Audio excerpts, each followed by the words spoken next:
Hi, my name's Anna, 32 years old, currently residing in Illinois with my own happy family of me, my husband, and 3 little angels. The story I'm about to tell happened 14 years ago. It was in the summer where I spent my school break working part-time in a nearby McDonald's restaurant. I often work night shifts. To make sure I'm safe from home to work, I often use my father's car. And that's when the scary things happened to me.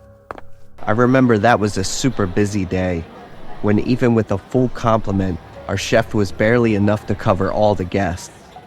We closed down the shop 30 minutes later than our shift. I was totally toasted after such an exhausting day. Due to being the closest to the shop, I was the last one leaving. As soon as I turned off the lights, I could hear a faint cry somewhere. It was 2 a.m., so everywhere around me was utterly quiet.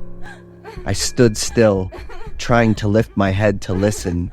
It was clearly someone's crying, but there wasn't anything unusual around me. There was some rushed footsteps as well as if someone panting right behind my back. So I reopened the front door and peeked inside. However, there wasn't anything unusual. But I swear to God, the gasping was very, very close by. After a while of staring into nothing, suddenly I heard, "Please help me." The sound of a young woman rang out from there, yet it sounded twisted, as if went through 100 of sound filters. "Who are you? Come on out." After a deep breath, I bellowed with all my courage, "Santa, please, help me." Oh my God, that girl knew me. The fact that she knew me, or of someone I knew, twisted my guts. "Whoever that is, come on out now," I demanded one more time with all the courage I had mustered. Yet there was no response. Only a quiet wailing answered me.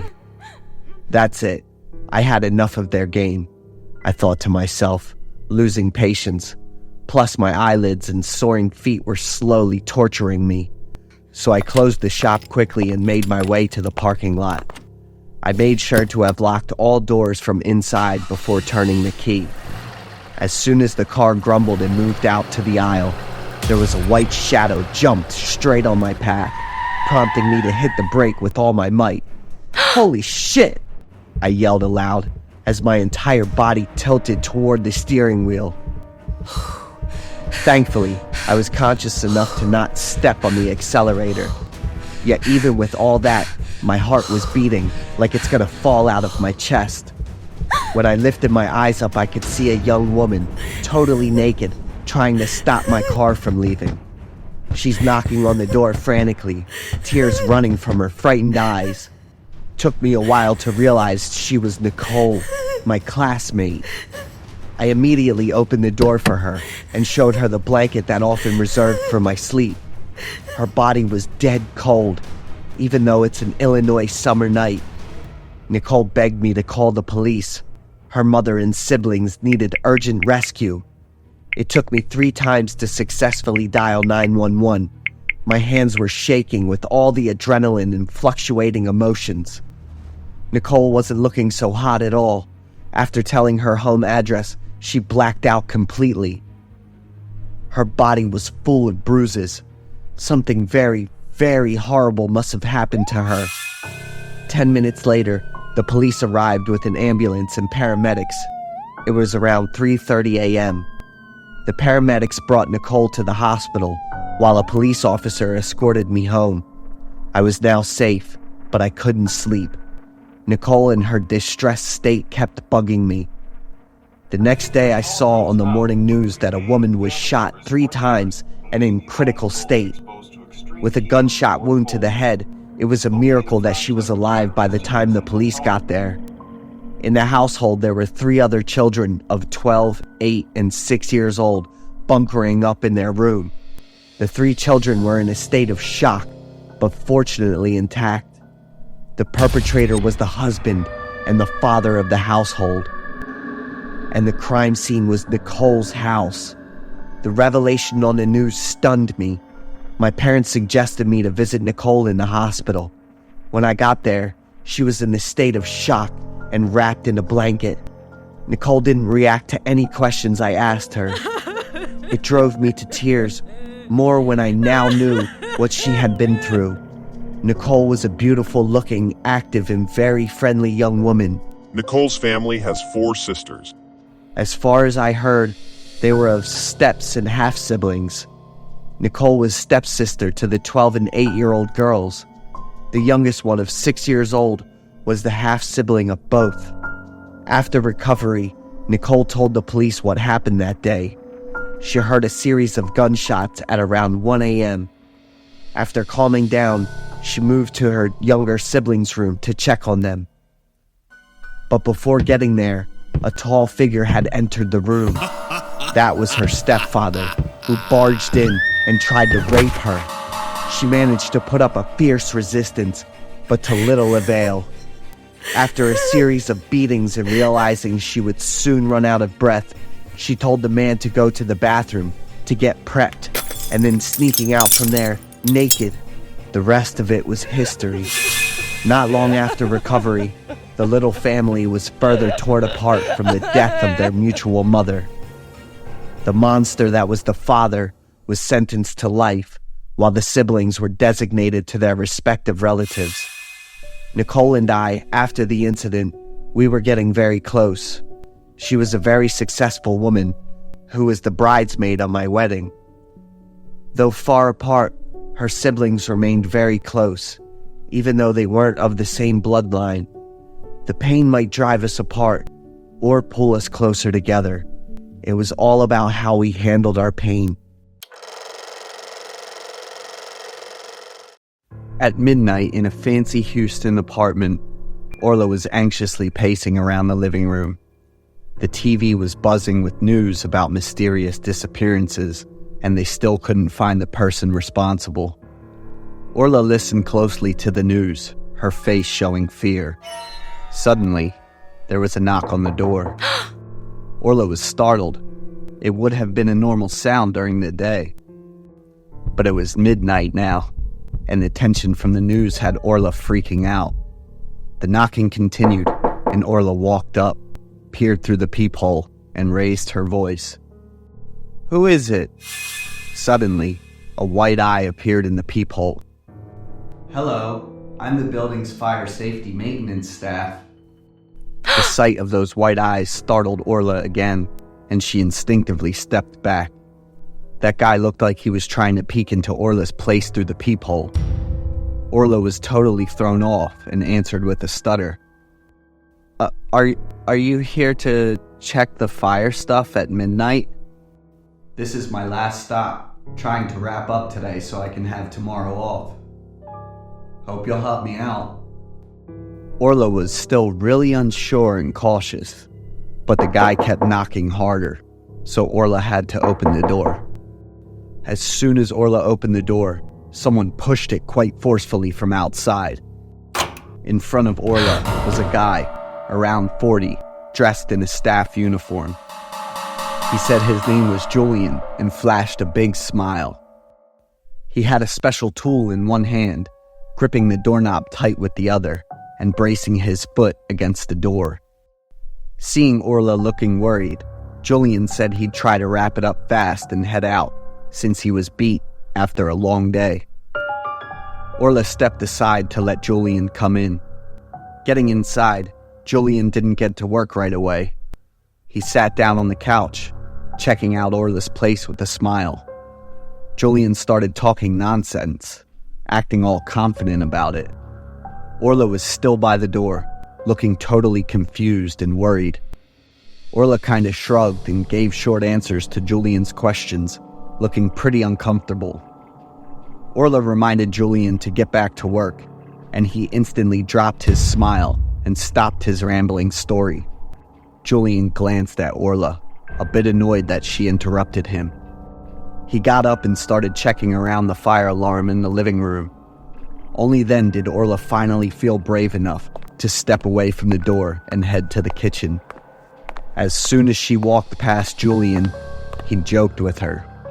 "Do you know about all those disappearances lately?" They're saying all the victims were young girls who lived by themselves. Orla looked at Julian's face and got chills, clearly worried. Orla stood there like she was glued to the floor. She kept her eyes on Julian, watching his every move closely. Orla noticed something weird about this guy, and to top it off, she was alone. Orla was trying to figure out how to kick him out of the apartment as soon as possible. After checking the fire stuff, Julian just walked into the bedroom without even asking. Orla was lost in thought, unable to react quickly. Orla yelled out, but Julian had already gone into the bedroom. When she walked in, Julian was grinning at her pajamas laid out on the bed. Orla nervously told the guy to come back tomorrow for another checkup. Julian, of course, didn't listen. He was being super sarcastic about it. "You shouldn't be alone, sweetheart. It's not safe." After saying that, Julian went into the bathroom chuckling to himself. Orla immediately dashed to grab a stun baton from the drawer, turned off all the lights in the house, and stood by the bathroom door. Julian didn't react one bit. With the stun baton in her hand, Orla could hear her heart pounding loudly in the eerie silence. Julian bolted out of the bathroom. He used his strength to overpower Orla and pin her down. Julian tossed the baton aside, but Orla was hell-bent on fighting back, no matter what. Julian ripped Orla's shirt, intending to assault her. His smile made Orla feel sickened. At that moment, the TV was still on, with more clues about the guy behind the recent disappearances on the news. Caught on a convenience store camera, the culprit is a tall, attractive woman with long hair. She was wearing tight black clothes. Julian freaked out when he heard the news on TV after coming back to the bedroom, like he just figured something out. He glanced at Orla and then the bathroom. When Orla saw her chance, she kicked Julian hard in the balls, making him scream in pain. Orla dashed over to grab the baton off the ground, making a wicked grin. She pressed the button on the baton firmly against Julian's thigh. Orla cracked up at Julian's agony.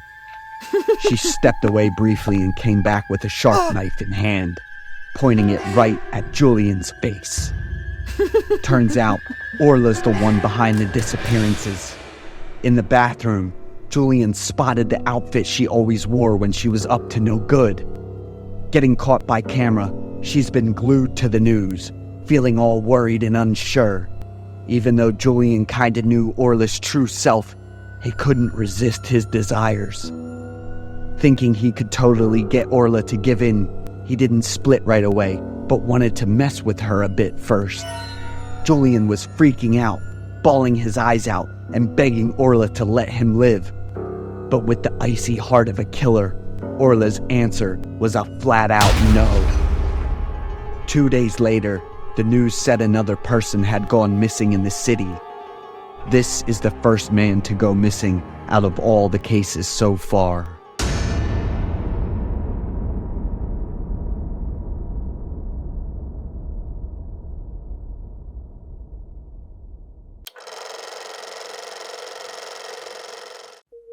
I'm William, 54 years old.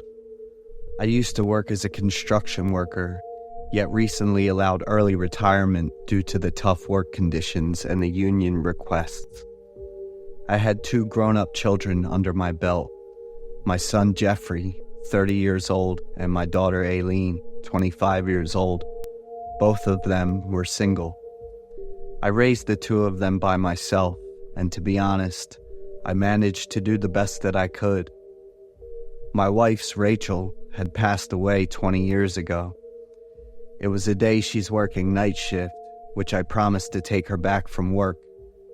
Yet I fell asleep on my night out with coworkers and couldn't make it there.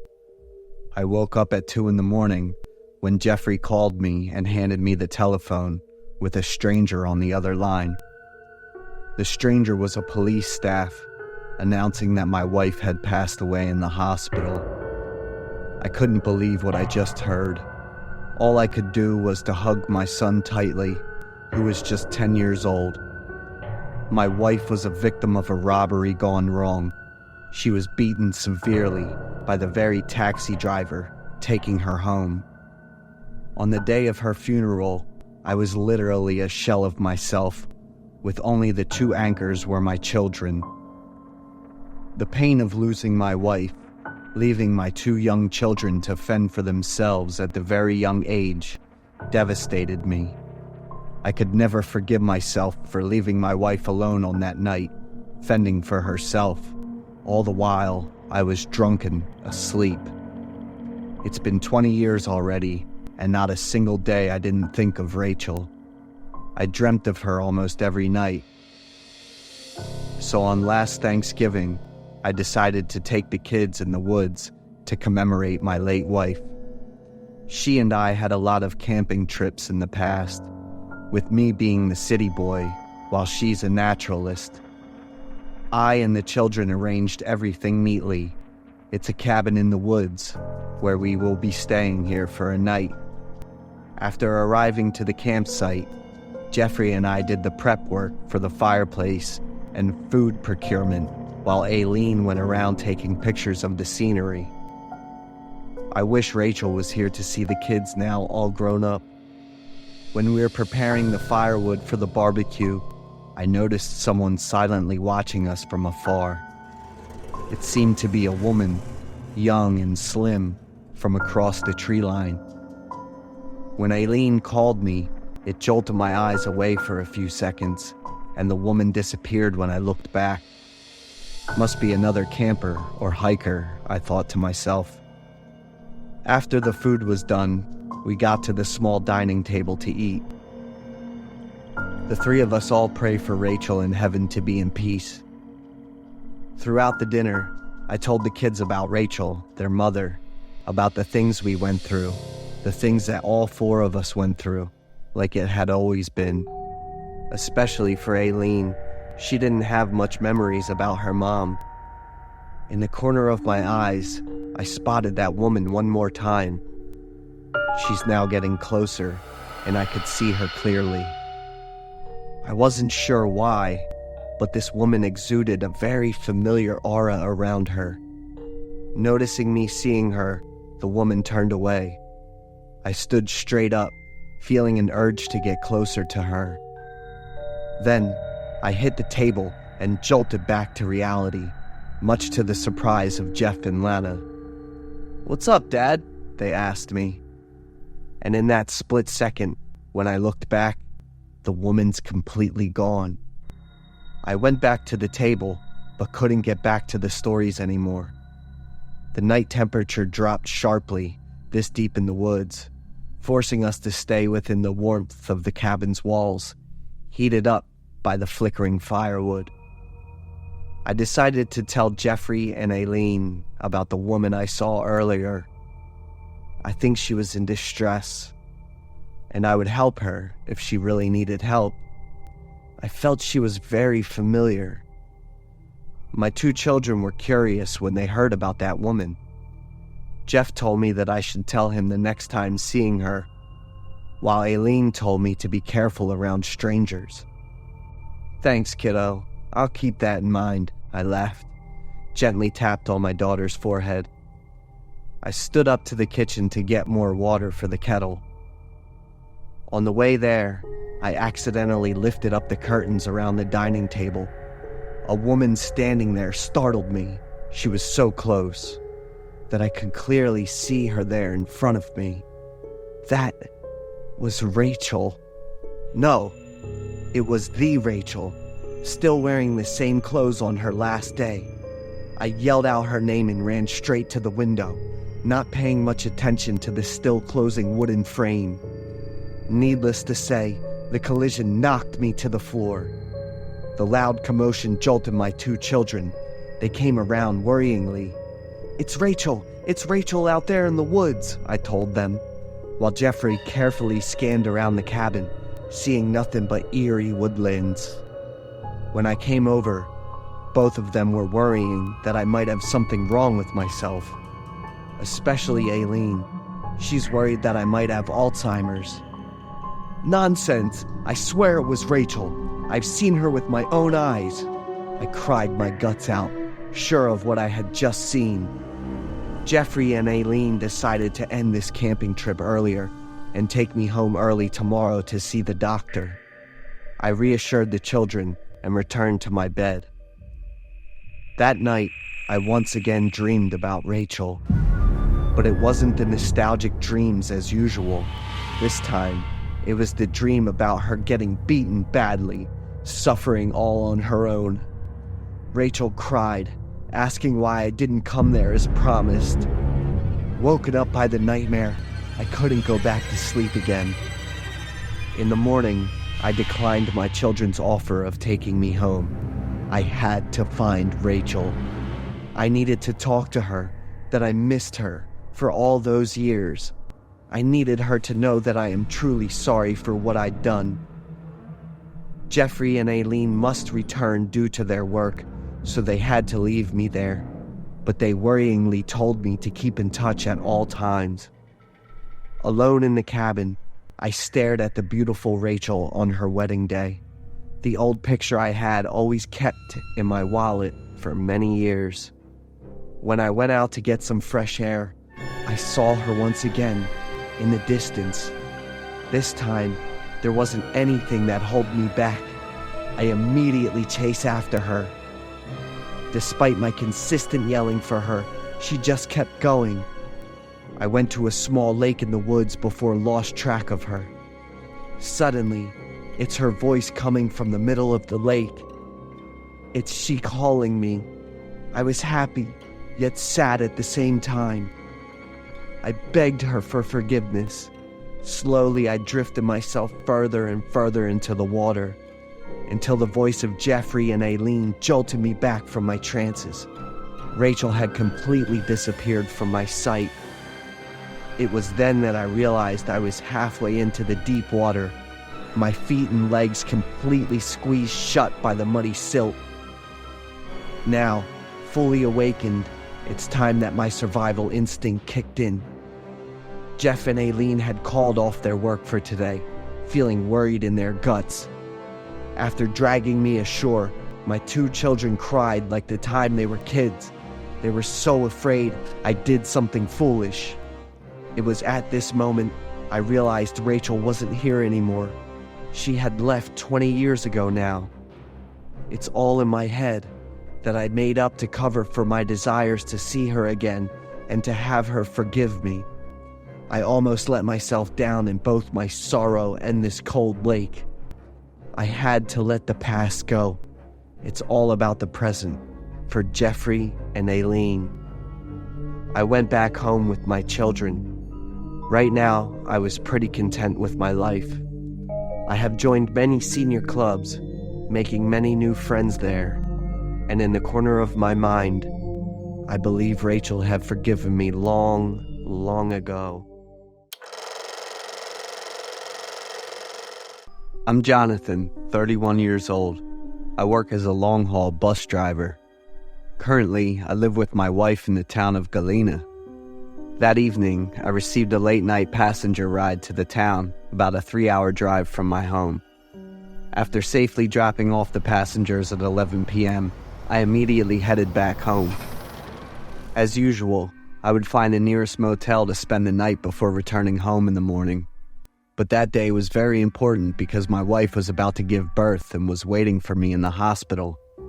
We were expecting our first child, a cute little boy, and just the thought of it made me very excited.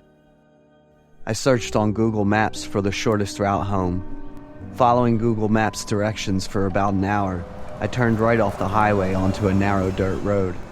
At that moment, I was only thinking about my wife and child, not noticing the ominous darkness enveloping the road in my car. After driving a bit further, suddenly the radio in my car started making static noises. I tried to turn off the knob but couldn't, and adjusting the radio frequency didn't stop the annoying static noise.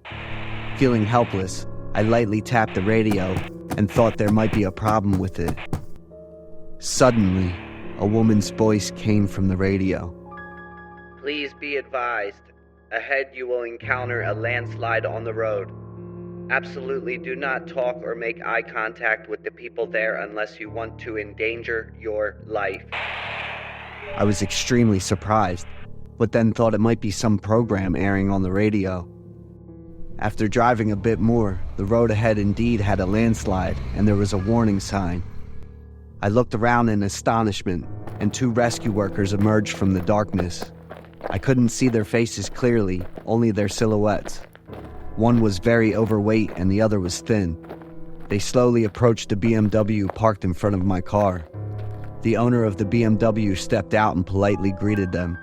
Suddenly, the thin rescue worker rushed forward and grabbed the BMW owner. They both fell in front of the BMW, so I couldn't see what was happening. I was quite panicked at that moment, wondering if I should run over to assess the situation or not. The horrifying began to unfold. The overweight rescue worker was staring directly at my car, but it wasn't a normal look. He turned his head 180 degrees, his face and back facing towards me. He was smiling, a wide, ear-to-ear grin. He maintained that posture and walked towards my car. I was extremely frightened, quickly shifted into reverse and pressed on the gas to back up. But my car didn't budge. I became even more frantic. That rescue worker had now walked right next to the driver's side window of my car.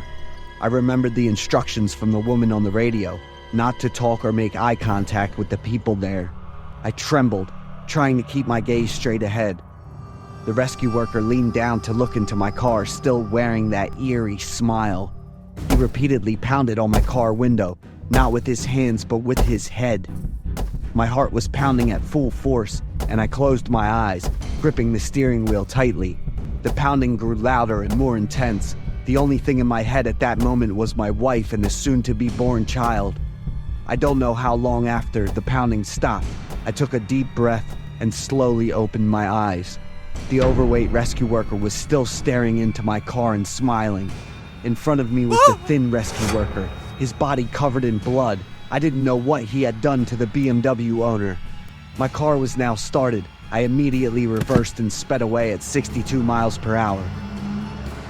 After driving a fair distance, I calmed down. I suddenly remembered I had to call the police. I tried to describe in detail everything I had just experienced. The police told me to stay calm and send them my location. After identifying my location, the police asked me to stay put so they could find me as quickly as possible. I agreed, but as soon as I hung up the phone, I remembered my wife in the hospital. Without much thought, I immediately pressed on the gas and sped away. When I saw the turnoff leading to the highway, I was relieved. But as soon as I turned the steering wheel to enter, in front of me was the dirt road with the landslide and those 2 rescue workers. What on earth is happening? I immediately turned the car around and sped off, not wanting to encounter those 2 terrifying figures again. But everything seemed to be mocking me. Once again, I returned to that road. The 2 rescue workers looked at me, still with that wide grin, but this time the laughter was very loud and echoed in the dark. It was as if those 2 lunatics were mocking me. At that moment, I didn't slow down but pressed the gas pedal even harder. I didn't know why I acted like that. The car sped up, aiming straight at those 2 rescue workers. In front of me, everything was pitch black. I couldn't comprehend what had happened next. Suddenly, the eerie faces of the 2 rescue workers appeared. Their large, wild eyes, wide grinning mouths with sharp, jagged teeth dripping with blood. They were getting closer and closer to me, the mouth gaping wide as if to swallow everything. They emitted the cry of a newborn baby. It pierced my ears painfully. I woke up. In front of me was the hospital scene, my wife holding our son sitting on a wheelchair next to my bed. I woke up completely sober when I realized the crying of my son. My wife burst into tears when she saw me awake. She said the police found me sitting in the car in an unconscious state. I asked my wife where I was found. She said it was on the dirt road with the landslide, but there was no BMW or rescue workers there. The police concluded that my accident was due to night driving leading to stress and drowsiness. I recounted to the police and my wife what I had experienced, but they all thought it was just a nightmare. After, the accident left me with repercussions. I often suffered from headaches, so I couldn't drive anymore.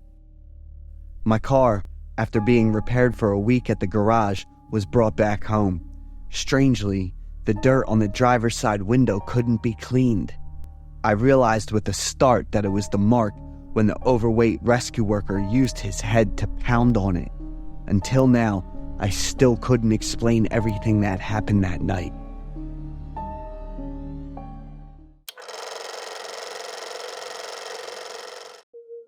I'm Beavis, 27 years old. I'm working as a marketing specialist, currently living in San Francisco, California. I was looking for a new apartment for rent. The one I was currently at is simply too far away from my work, making transportation a hassle to deal with. While I was contemplating about where to live, my best friend Aiden told me to live around his apartment complex. He said there was a vacancy on the 3rd floor, right opposite where he's living. Aiden agreed to show me the place. It's on the 3rd floor of a 5-story apartment complex. A rather cozy one indeed. Everything was pretty new and tidy. All I needed to do was move and settle in. Moreover, this apartment was only 15 minutes away from my work. So I made up my mind right away, telling Aiden I'll be moving in tomorrow. He introduced me to the property owner, Miss Agatha, 56 years old. Miss Agatha was truly an elegant lady. Her gestures exuded warmth and trust toward everyone around her. She told me that she had 2 daughters who already had their families, and her husband passed away when she was 31 years old. This apartment complex was her place for charity, where she's helping the ones in need, the elderly, the social service dependents. Aiden and I was the youngest kids on the block, so Miss Agatha would hope that the 2 of us could help her, running chores if we can afford the time. I told her that I was willing to. The next day I quickly moved in, settled my stuff in the new place in high spirit.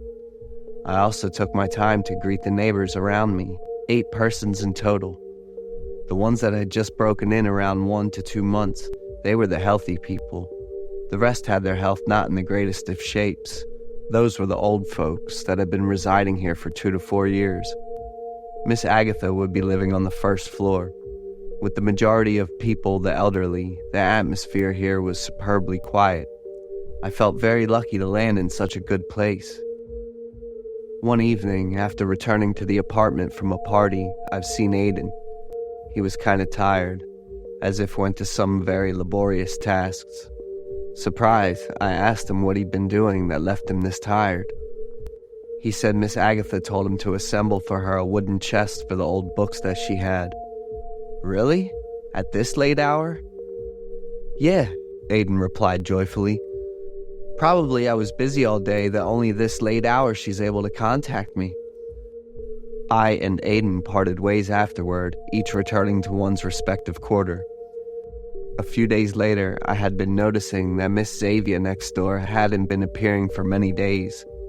Even with my knocking, there was absolutely no response from her room as well. When I brought this matter to Miss Agatha, she told me that Xavier wasn't here anymore. She was picked up by a relative a couple of days ago, which is very odd, given the fact that Miss Xavier told me when we first met that she had no relatives of any kind. Moreover, I was right next door to her. If she was supposed to be moving, the commotion would let me know about that. However, since it was none of my business, I decided to keep the thought to myself and said goodbye to my landlady. Another day, after coming back from work, I saw Aiden and 2 men stacking up a wooden chest into a semi.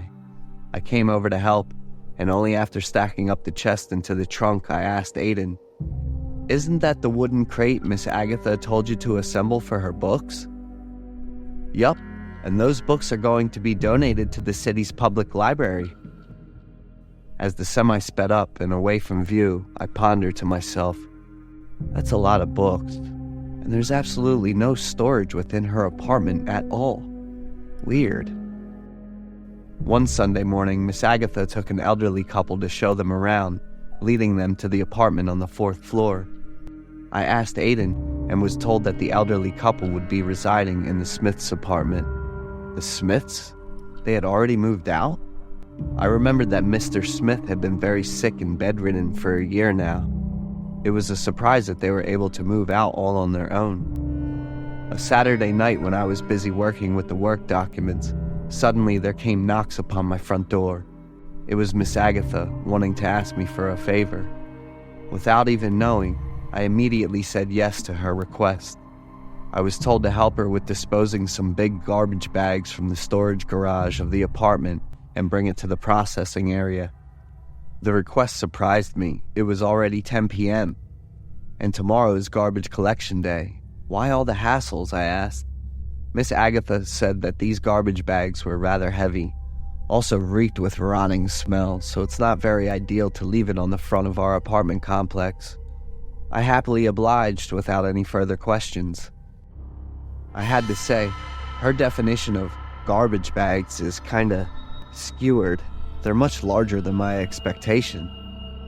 Needless to say about the weight, it's very heavy, demanding many tens of minutes for me to be able to haul it overboard with the semi-truck, the very old semi that Miss Agatha used to drive. Damn, such an elegant lady driving this kind of old rusty truck? I wondered to myself, and without any further questions, I went back to my place.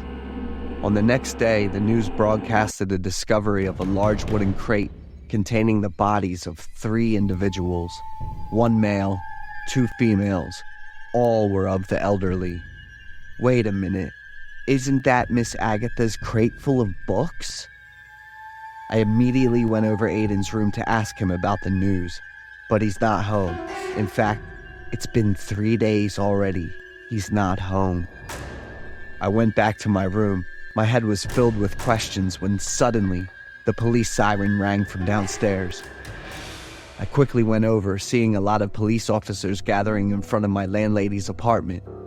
The police here for a lot of report regarding murders and disappearances within the apartment complex, with Miss Agatha the prime suspect. The police came with a ward from the DA's department, allowing them to search the place inside out. After a careful search, they found out that Mr. Peter, 63 years old, had deceased on the 5th floor. The Lisa siblings on the 4th floor were also missing. The police also discovered the few daffodils within the garden and demanded excavation, which Miss Agatha obliged. Under the ground was the bodies of the Lisa siblings. I stood staring at the bodies, frozen in fear and shock.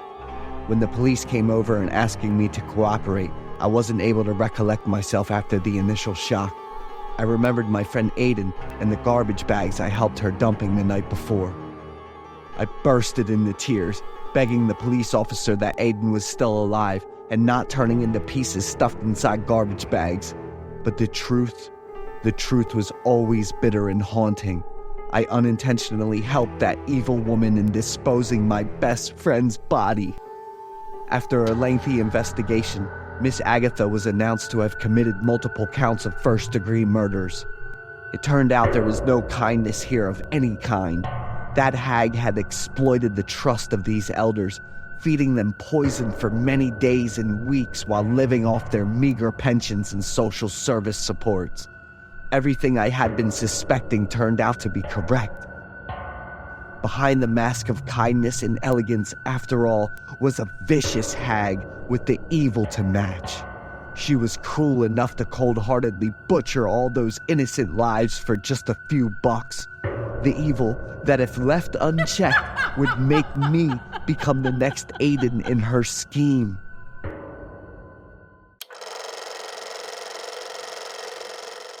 My name is Ethan. I live alone in a small town in the southern United States. My work takes up a lot of time in a day. I have to leave the house at 8 a.m. and return at 7 p.m. The area around my house was quite empty until the last few months. A family of a young couple and their daughter moved in. They weren't very friendly, so I only greeted them briefly in some first meetings. When I came home from work in the evening, I saw a little girl sitting on the side of the road wearing thin clothes in the cold winter. After a few questions, I realized that the girl was the child of a young couple next door. The girl was about 5 years old, shivering, her eyes fixated on the ground. When she heard me ask, she just looked up, looked at me with innocent, puffy eyes and did not answer. I was about to help her stand up, but suddenly her mother's scolding sound came from afar. She is Kate, about 35 years old, with a thin body and some bruises on her face. I greeted Kate in a friendly manner, but she ignored me. She roughly pulled her daughter into the house and scolded her repeatedly, causing her to cry in fear. That night while I was sleeping, the sound of the couple arguing and a loud cry of the neighbor's daughter woke me up. This wasn't the first night like that. Since they moved in, I was often bothered by loud arguments. I'm quite uncomfortable. It's been a long day of work, so I really want to rest. But it's a private matter of their family, so I'm not feeling comfortable about reminding them and instead choose to keep quiet. The frequency of the couple's arguments is increasing. They use harsh words and insult each other. Sometimes there is a mother's yelling at her daughter, followed by her loud crying. I feel sorry for her when she has to live in such an environment. A few days later, that house felt strangely quiet. They must have resolved their conflicts, I thought. Another evening, I came home later than usual. On the dirt road leading to the house, I saw Kate's daughter again. This time she dressed more warmly. The little girl no longer sat with her head down, holding a toy shovel and diligently digging down the dirt road. I approached her and gently asked her what she was doing here. Her face was much brighter. Her innocent voice answered me, "I dig graves to bury people." That innocent voice told me that I was following my mother's actions the previous evening. I looked towards the neighbor's house in fear. Kate's figure standing in the door startled me. Her eyes were sharp and a bit angry. Kate slowly approached, pulled her daughter's hand, and went into the house without saying a word. Early the next morning, I heard loud crying and a very strong banging on the door. Hurrying to open the door, I saw a little girl with messy hair and disheveled clothes crying loudly while pointing towards her house. A series of questions arose in my mind. Walking towards the house, I immediately felt a cold chill run down my spine. In the house's messy living room, Kate hanged herself, her body floating, her face pale. I felt like my body was frozen shut, so scared that I couldn't move. My mind went all blank, my ears were ringing. The girl's cry pulled me back to reality. Immediately, I smelled a terrible stench. Taking the girl back to my house, I quickly called the police. After investigation, the police concluded that Kate's death was due to her hanging herself. Even more horrifying, they discovered Kate's husband's body buried behind the garden. The body was determined to have been dead for about 5 days and was decomposing. Kate herself attacked and murdered her husband, and then she ended her own life. Kate's daughter fell asleep in my arms because she was tired. Looking at the poor girl, I felt sorry for her unhappy childhood and having to witness so many terrible things. The girl was taken to live with her aunt in rural California, 300 kilometers from her old home. I think her parents' married life is not happy. The bruises on Kate's body are most likely caused by her husband's violence. Kate only acted spontaneously when she murdered her husband, due to the life of too much pain and repression she had endured in the past.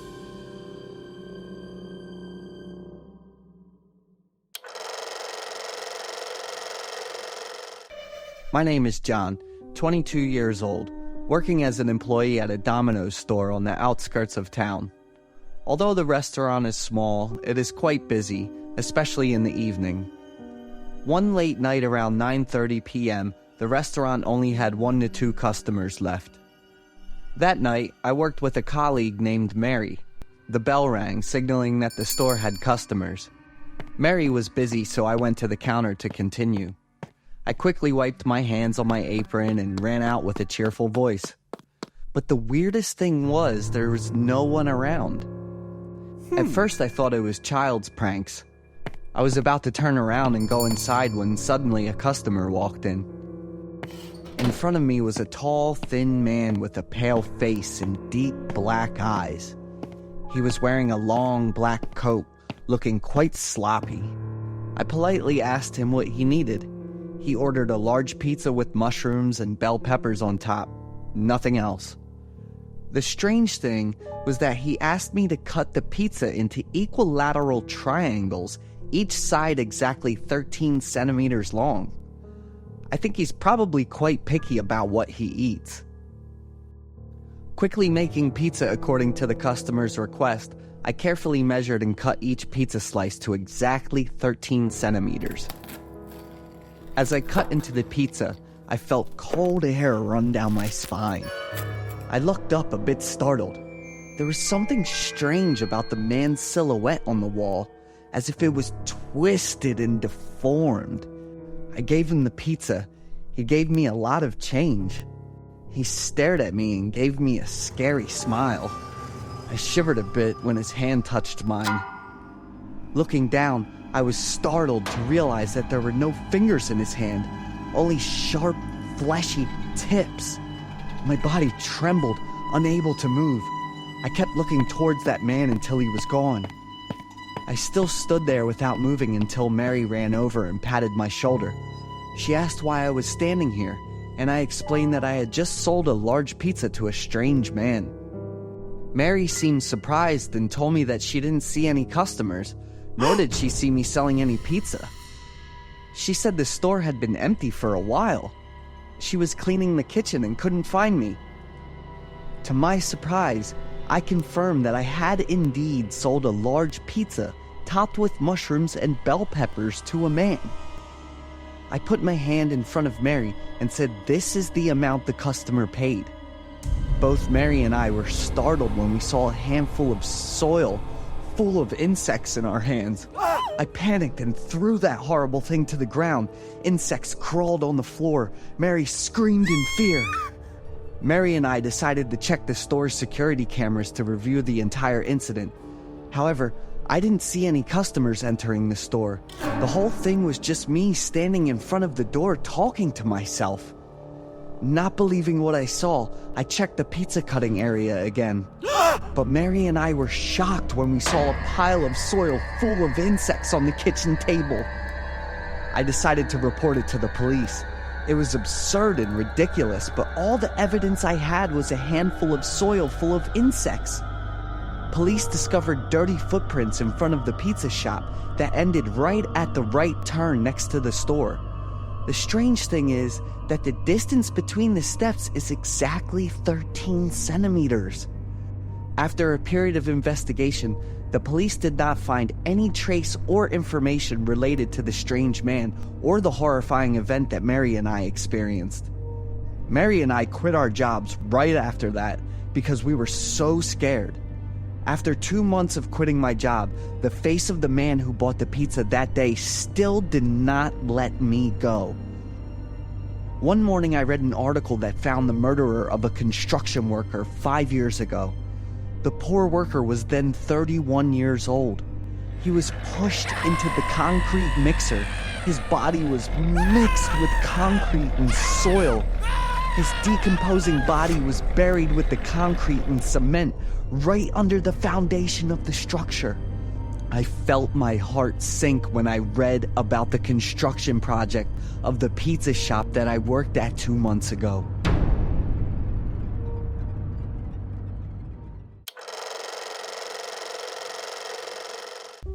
I'm Elon. I'm a high school student in Houston, Texas. I'm an open-minded individual and quite enjoy extracurricular activities at school. One time, my class was informed that they would participate in a community service cleanup session at a local park. Even though I wasn't very excited, being able to run outside was better than having to sit and study, I thought. It was Sunday morning. We arrived at the park at 9 o'clock and were assigned areas to clean. This park has just been built in recent weeks, and there are still some areas in the finishing stages. Me, Anna, and Max were assigned to clean up an area with a very large rock. It was high above my head and placed in a small flower garden.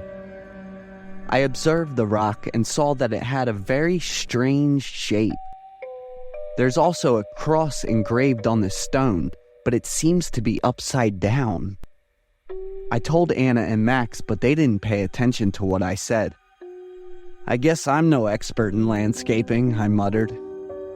Ignoring the stone's strange appearance, we started cleaning. Max and Anna picked grass in the flower garden, and I will plant a few new flowers. We do this while chatting about interesting stories at school. As it neared the end, I started to smell a terrible stench. It was really nauseating. Anna and Max also noticed that unpleasant smell. We went around the area we were responsible for to find out the source, but didn't find anything unusual. At the end of the labor session, all of us were told to regroup. My team has thoroughly checked the area we are in charge of, so we are confident that everything is clean. It was probably some dead mice somewhere else, and the wind brought in the stench.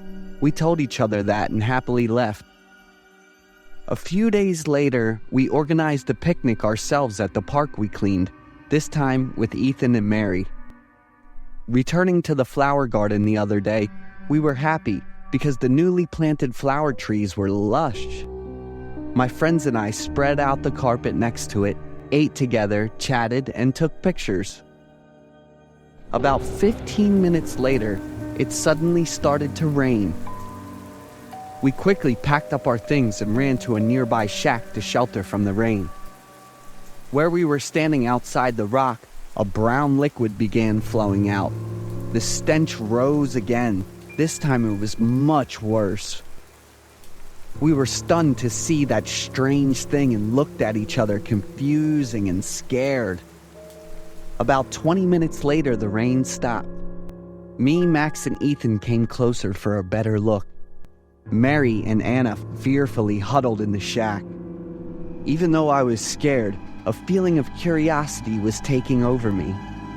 Reaching out to brush a few flower plants next to the rock away, a feeling of dizziness immediately hits me. I saw human fingers crushed under the stone and they were decomposing.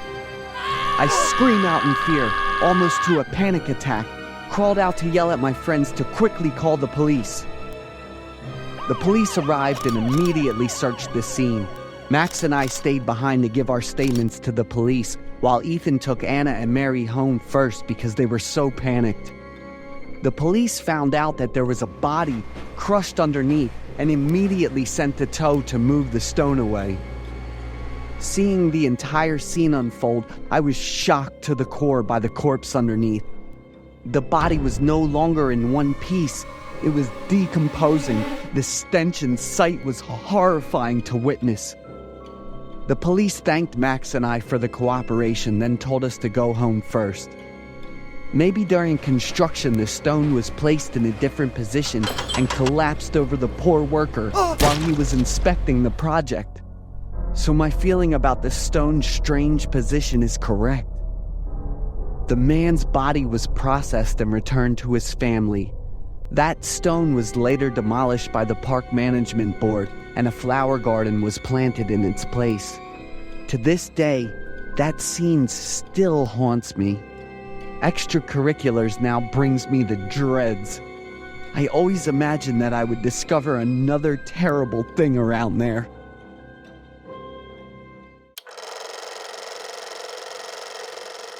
I'm James, 42 years old, working as a security guard for the West Village apartment building, New York, USA. This is a small apartment building with 7 floors, a small number of residents, and a quiet place. I know a woman named Ava, 67 years old. She lives alone in an apartment on the 6th floor.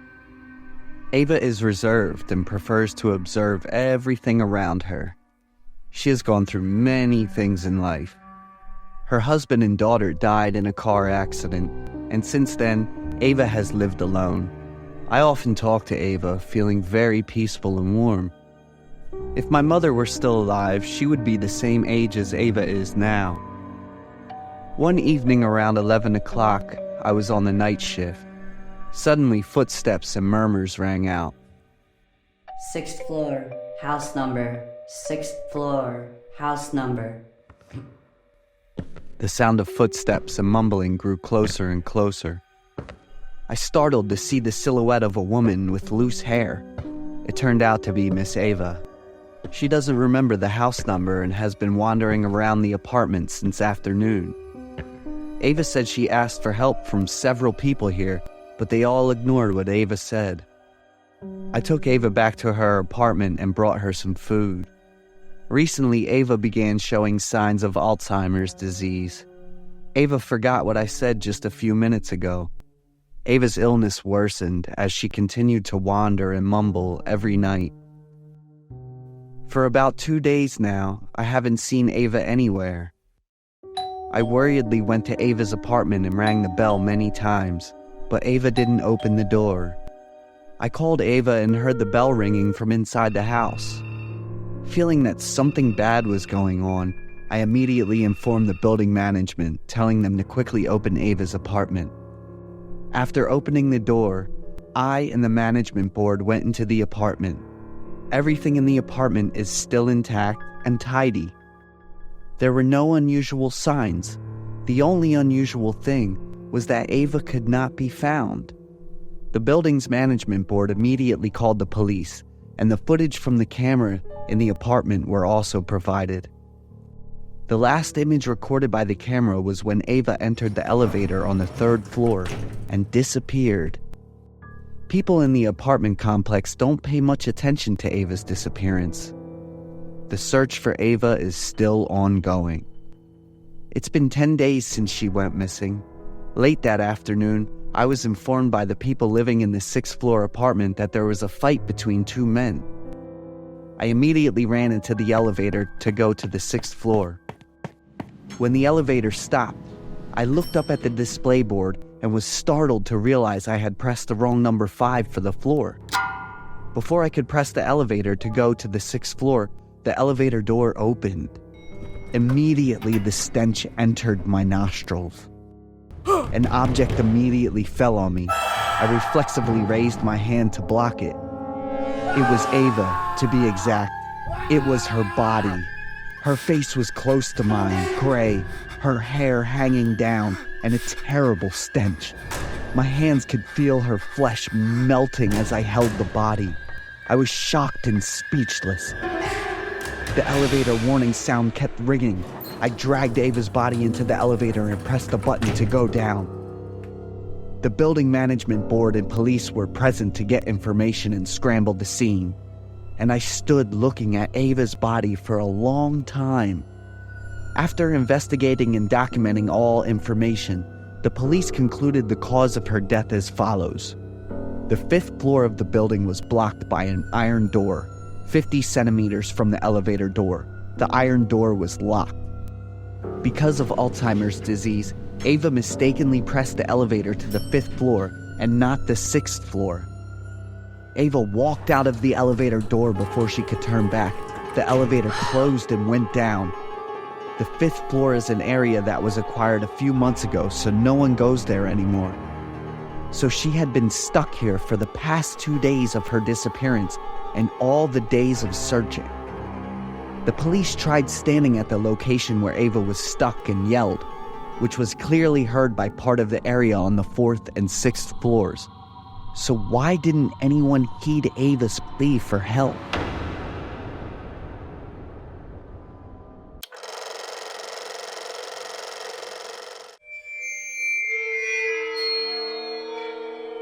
I'm Jacob. I live in Baldwin Park, California. That night, I and my 2 friends, Roy and Ethan, went to the KFC store in the city to have dinner. At the end of the meal, we didn't want to leave yet, so I invited 2 of my friends to play Truth or Dare. Ethan and I spinned to truths and told the secret about the girl we were paying attention to. When it was Roy's turn, he turned to dare. I excitedly stood up and challenged Roy to go out of the store and perform a spell to call out to the devil. Roy is very superstitious of the supernatural beings, so he immediately refused. But Ethan and I were determined not to let Roy go. I tried to force Roy, and in the end he had no other choice but to comply. It was nearly 12 o'clock at night, and there were only us and 3 employees left in the restaurant. Looking through the window, his frightened and trembling appearance made Ethan and I burst out laughing. Ethan and I told each other that this would be an experience for Roy to become braver. But when we looked back through the window, we couldn't see Roy anymore. I told Ethan, "In a few seconds, he will scream loudly and rush in here." But 5 minutes later, Roy still hasn't appeared. Ethan said that Roy was probably trying to lure me and Ethan out there and scare us to startle us. Ethan and I happily held back our laughter and went out. We decided to ruin Roy's joke. But walking around the store, still couldn't find Roy. I looked for him in the parking lot, and Ethan ran into the store's restroom to search, but Roy was still nowhere to be found. I called Roy's phone. The other end picked up, but there was a very long silence. I turned off the phone, feeling annoyed with Roy's prank. I pulled Ethan home, ignoring Roy. At that time, I selfishly only thought about my own feelings without thinking about Roy's fear of being forced to do something he was so afraid of. I got home at 2 a.m. and went to sleep. The next morning, Ethan and I went to Roy's house. His sister opened the door and said that Roy didn't come home last night. She called many times, but Roy's phone said he couldn't be reached. Ethan and I looked at each other in surprise. I immediately took the phone and called Roy, and the other end picked up. We happily stared at our phones. I quickly asked where Roy was. He didn't answer. I called Roy many times, but the response was still silence. Feeling that this was serious, my sister Roy and I decided to report it to the police. Police reviewed security cameras at the KFC Baldwin Park store. The image on the camera recorded, after performing the demon summoning spell, Roy headed towards the store's parking lot.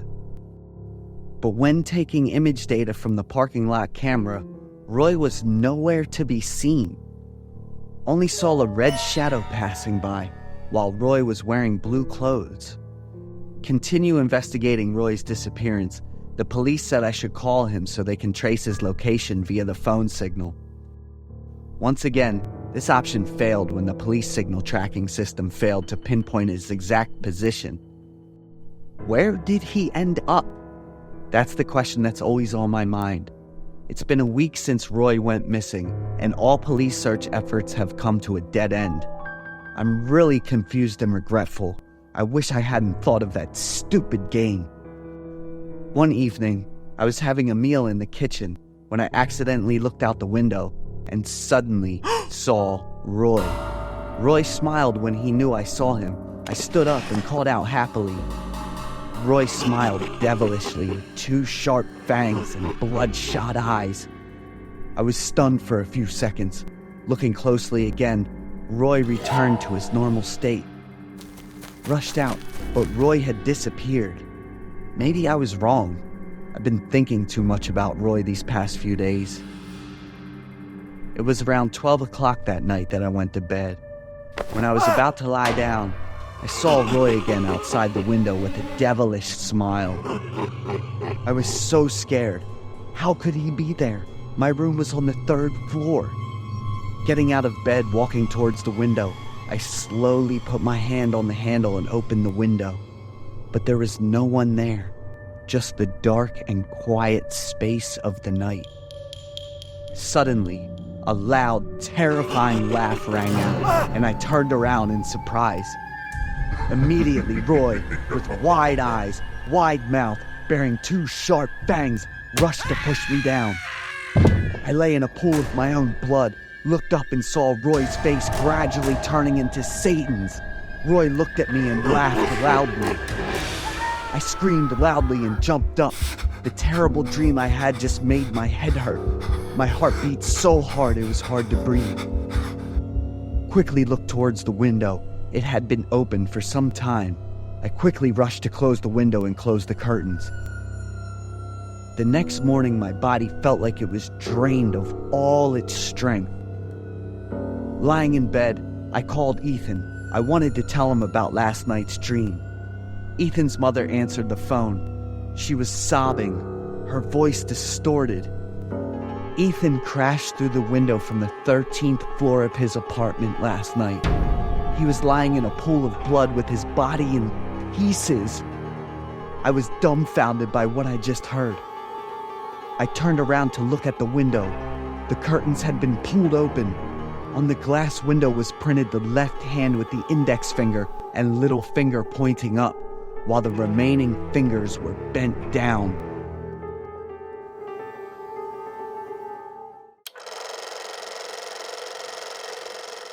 I'm Egan, 45 years old. I'm the chief of police at the Westchester Police Department, Pennsylvania, USA. I love my job and have many certificates and medals for my contributions in the profession. At the end of 2023, my teammates and I successfully solved the case of a drug production and trafficking ring in the city. The leader of that ring is Dominic. He is like a ferocious and cunning stray dog. To successfully solve that case, I lost my little finger while confronting Dominic. He was sentenced to life in prison and is being held at Chester Prison. Nothing would happen until earlier this year. Dominic escaped from prison. Dominic's arrest warrant was immediately issued throughout Chester County and other counties in Pennsylvania and neighboring states. After many days of searching and investigating, Dominic was still missing. At around 10 o'clock last night, the police department received a call from a resident reporting that Dominic was seen hiding at a nearby abandoned hospital. My teammates and I immediately set out. According to the displayed location, that abandoned hospital is Pennhurst, located in Spring City. The hospital is used to treat people with mental illness and disabilities. It has been closed since 1987. Police cars arrived at the hospital at nearly 11 a.m. We sealed off the entire area outside the hospital. After that, I and 3 other policemen will be responsible for searching for Dominic inside. When we entered the hospital lobby, we looked around and then split up in different directions to look for Dominic. I held the gun and flashlight tightly and gradually entered the treatment area for mental patients. Even though I've been through a lot of cases, but searching for a dangerous criminal in an abandoned hospital scene at midnight still keeps me on edge. I cautiously observed my surroundings, mentally ready because Dominic could attack at any time. Shining my flashlight into every corner, the cold feeling increased as I went deeper into the hospital. I was about to leave when I looked closely at a hospital room and saw nothing. Suddenly, a breeze blew past my ears, as if someone had run past me. I immediately turned around, one hand holding the gun, the other shining a flashlight, but there was no one. Slowly, I turned around and continued walking, but I was always alert to both sides and behind me. When I got to a larger hospital room, I saw some personal belongings, clothes, and leftover food boxes. Everything has just been used, as the food still shows no signs of spoilage. I confirmed over the radio with all my teammates inside and outside the hospital. There are people living in this abandoned hospital. It is highly likely that it is Dominic. Quickly, search and arrest. As I finished speaking, crazy laughter rang out outside the hospital hallway.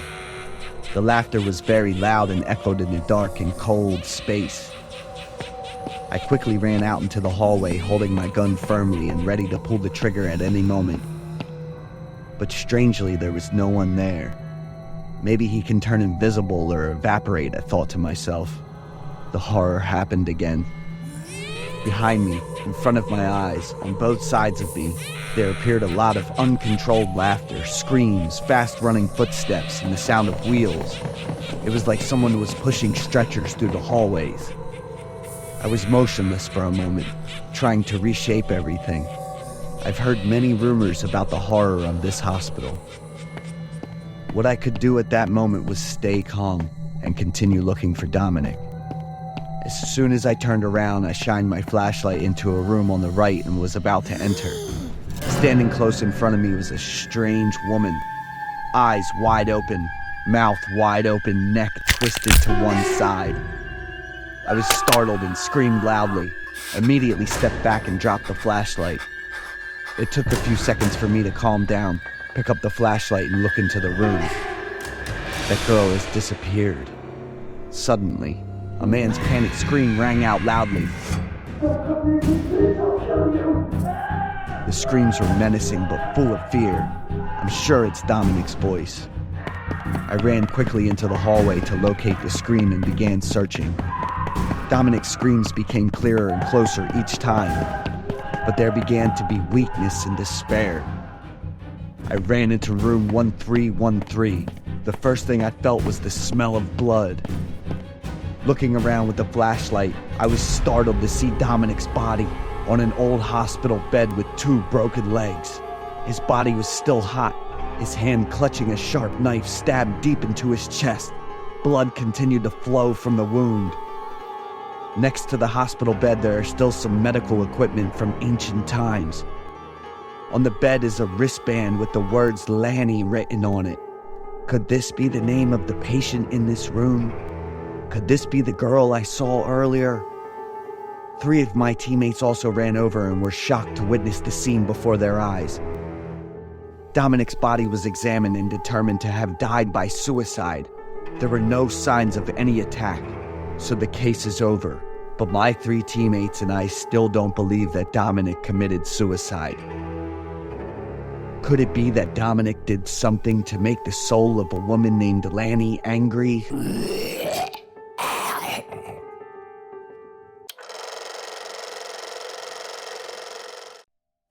I'm Erica, 26 years old, living alone in Mississippi.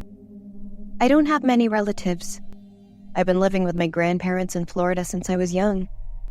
I don't know who my father is.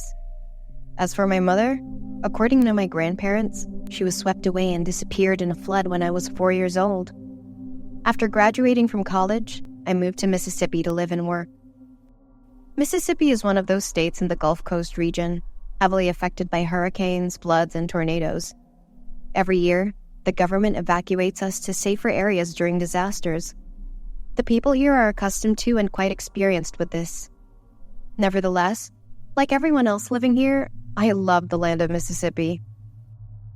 5 years ago, also during a relocation due to a natural disaster, the horrifying story happened, and now looking back, I still feel chills running down my spine. In February 2019, a serious flood occurred in the southern and central regions of Mississippi. There was a significant amount of rainfall, causing millions of dollars in damage and displacing over 15,000 people. My neighbors and I were among them.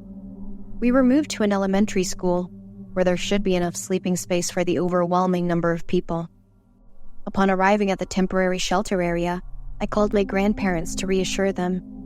We were informed that we would be here for about a week to ensure the flood would subside completely. We were no strangers to relocations like this anymore. People adapted quite easily and quickly.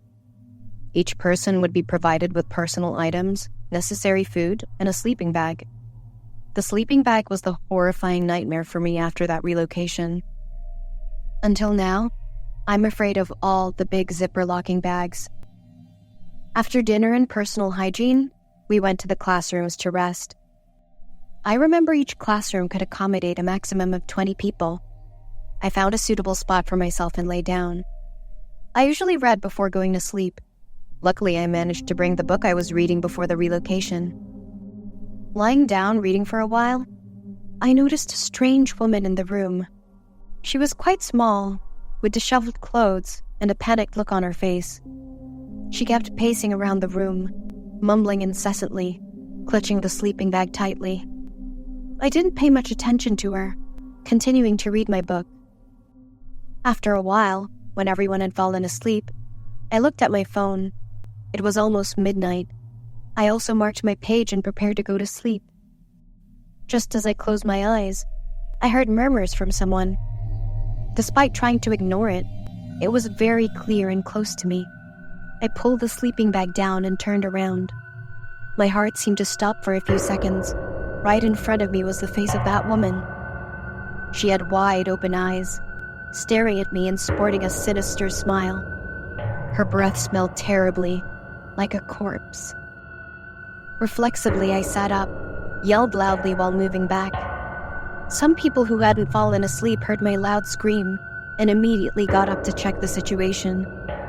The room lights were turned on, and the neighbor asked me what had happened. Terrified, I pointed towards the woman, saying she was very creepy and smelled awful. But looking back, lying asleep in the sleeping bag was an old lady. I stared at her in amazement. While everyone threw me their annoying glances, everyone returned to their place, turned off the lights, and went to sleep. I moved to another corner of the room, pulled the sleeping bag high, leaving only a small hole for air to enter. My heart still hadn't returned to normal beats.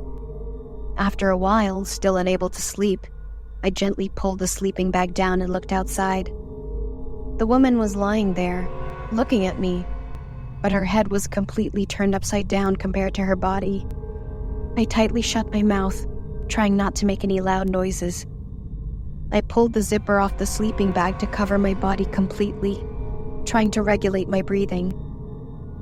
I closed my eyes, put on my headphones, and fell asleep without knowing when.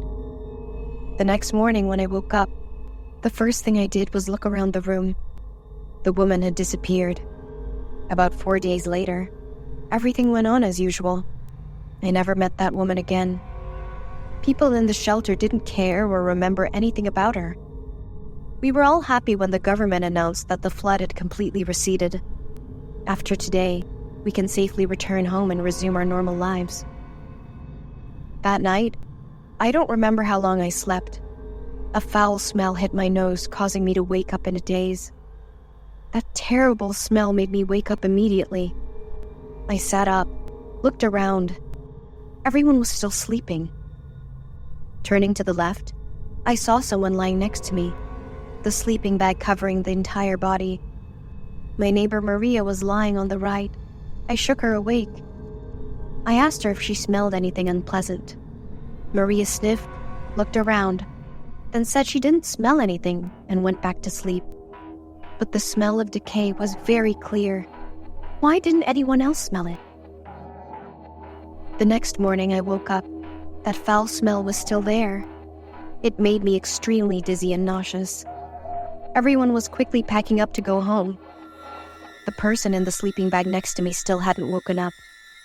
I was surprised, reached out to wake that person up. As soon as I touched the sleeping bag, a loud noise rang out, making me startle. I called out loudly a few more times, but the person inside the sleeping bag still didn't respond. I trembled, reached out to pull the zipper of the bag down. Inside the sleeping bag was a rotting corpse. I immediately screamed loudly and jumped out of control. People around came to help me calm down. I was crying and trembling, trying to tell them about the terrifying thing inside the sleeping bag. Once again, the incomprehensible looks were staring at me. A man came over, picked up the sleeping bag. A few snacks and a bottle fell out from inside. He looked at me uncomfortably, saying it was his sleeping bag and I should stop making such a fuss. I was panicked. Finally, what was going on? Why was I the only one seeing those terrifying things? On the way home, I heard the radio on the bus recounting the case of a woman. Her name was Luisa. 22 years ago, when she was 27 years old, she was a single mother who was swept away by the flood while going to pick up her 4-year-old daughter from school. Luisa's body was never found. I was stunned. My whole body was freezing cold. I remembered the horrific image of that woman. She had eyes very similar to my mother's.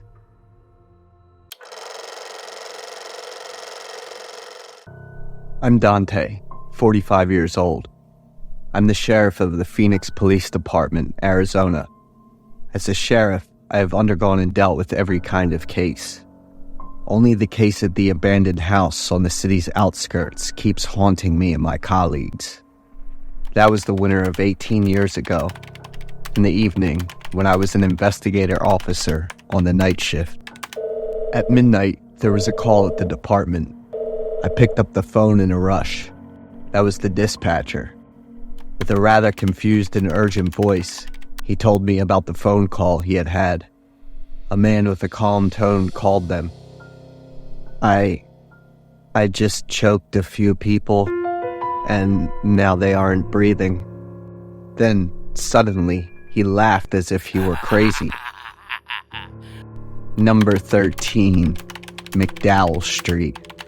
The man stated the address and then quickly hung up. My two colleagues and I immediately headed over to the address as we knew. When we got there, we saw it was a big house in a rich neighborhood. The house was dark and quiet. We knocked a bunch of times, but nobody answered or opened the door. In the end, we had to break a window so David, our smallest officer, could climb in and unlock the door from the inside. As soon as we got inside, our flashlight stopped working, even though it was fine just a few seconds ago.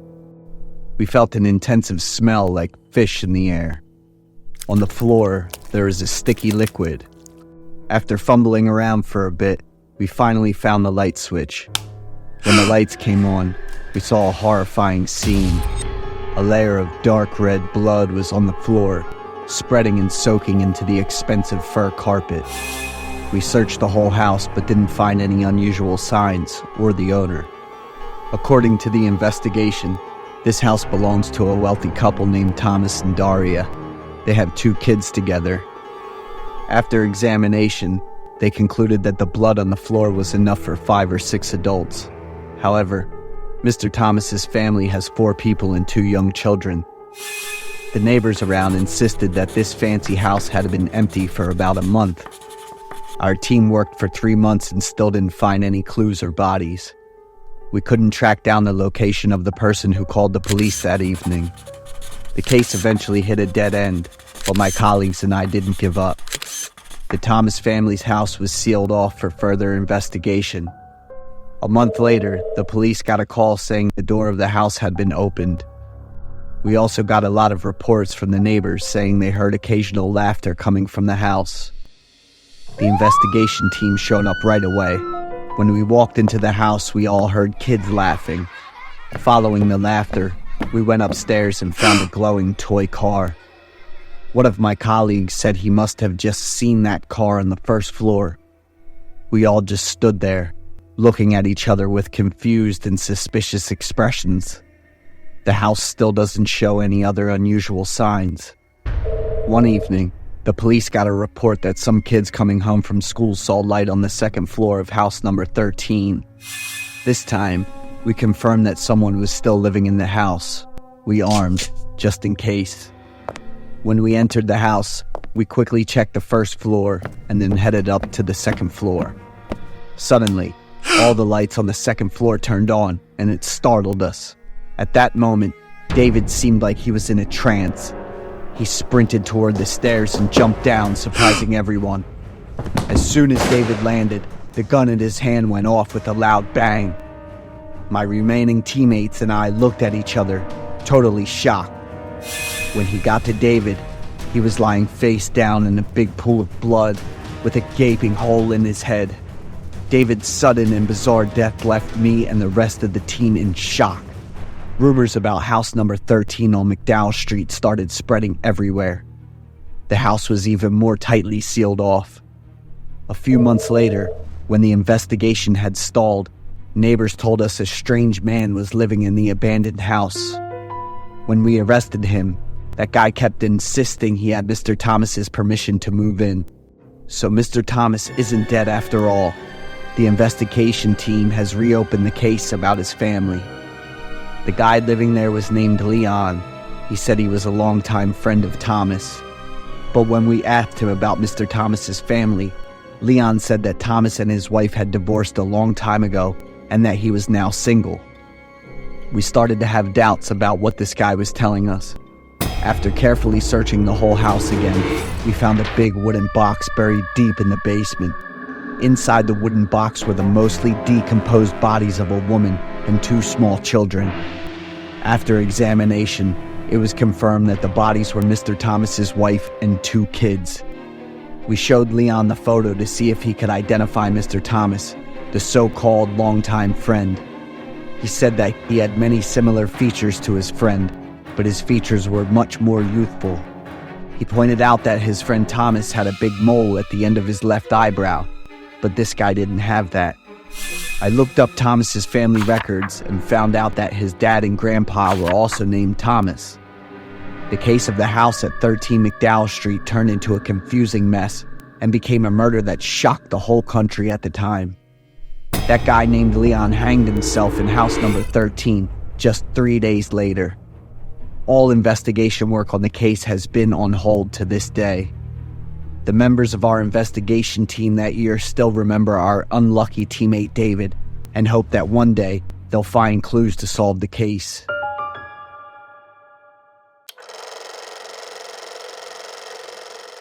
I'm Daria, 23 years old, currently residing in Phoenix. Devlin, my boyfriend for 6 months, was 2 years my senior. He's a very delicate and gentle soul who's a great listener. I'm feeling so lucky that we came across. A few weeks ago, Devlin had a 2-month business trip in Dallas. It would be the first time we're distancing ourselves. Every evening, around 9:30 p.m., Devlin would call me. He often asked about how my day went, complimented me on my beauty, and reassured me on him coming home soon. Sometimes I would also receive surprise gifts as well. This relationship brought me a lot of joy, knowing that I was respected and treasured. One night, after Devlin and I were having a joyful conversation, an account appeared in our chat. Devlin and I were wondering whether we should add that person in. Devlin said no, and so I went. That stranger account had no profile picture, nor anything in the camera. Devlin and I said hello, but answering us was an utmost silence. Devlin was really annoyed by this, and he had attempted multiple times at deleting the account, but to no avail. So we left the conversation, frustrated. After the third wheel encounter, we went to sleep, texting our goodbye. Yet I felt really odd about that strange account. The next evening, Devlin called me once again at 9:30 p.m. Seeing him brought me a lot of joy, and I turned on the call. As soon as we saw one another, that account bumped right in. Devlin was furious this time, and aggressively interrogated the stranger account on what he wanted. Suddenly, that account sent a message in the chat bar. Michael Brown, 31, San Jose. At first I thought he's trying to introduce himself, so I said hi back. But Devlin was not in the same boat as me. He was visibly angry with the account. He demanded the account to leave us alone, or else he'd call the police. I was really baffled by Devlin's oddly fierce behavior. He normally was very polite and gentle. Devlin then told me to turn off the call immediately, which I followed suit without anything else. A few minutes later, Devlin called me on my phone, stuttering and trying to tell me to never believe anything the other said. I could hear panic in his voice, same as exhaustion. Must be a tough week for him, I thought. While I constantly reassured Devlin and told him to get some rest, he kept babbling about keeping faith in him. Ending the call in a rather weird note, I kept thinking about Devlin's odd behaviors. The next day, Devlin was not online at all. He disappeared for an entire day. And in the evening, he told me he was having some urgent things to do and couldn't let me know beforehand. It's alright, I texted him back, then sunk down on my web surfing. Suddenly, that stranger account sent a message in the chat bar. Natalie Garcia, 21, model. What was going on? I mumbled, looking at the text. So I went online and searched for the Natalie Garcia on the internet. The information in her picture really puzzled me out. She was somewhat very similar to me, to the point of almost doppelganger. So Miss Natalie Garcia here was a newly risen model. Yet for the last couple of months, she was reported missing. After finishing my research on Natalie, I suddenly thought about the other account. So I came over to ask further. first about their intention at sending me Michael and Natalie's names. Yet the account had disappeared without any trace. Even stranger, due to me not deleting the conversation at all. Suddenly, Devlin called me on my phone, prompting me to pick up. "Honey, can you look over the window for me?" I did not reply, since I was still dumbfounded and clouded with disbelief over his sudden appearance. When I came over to pull away the curtain, Devlin was on my front porch, carrying a rose bundle and smiling at me. Everyone had a sweet spot, and to me, it was this sweet surprise. Devlin said he'd arranged this 2 days to go back to me and will return to Dallas later.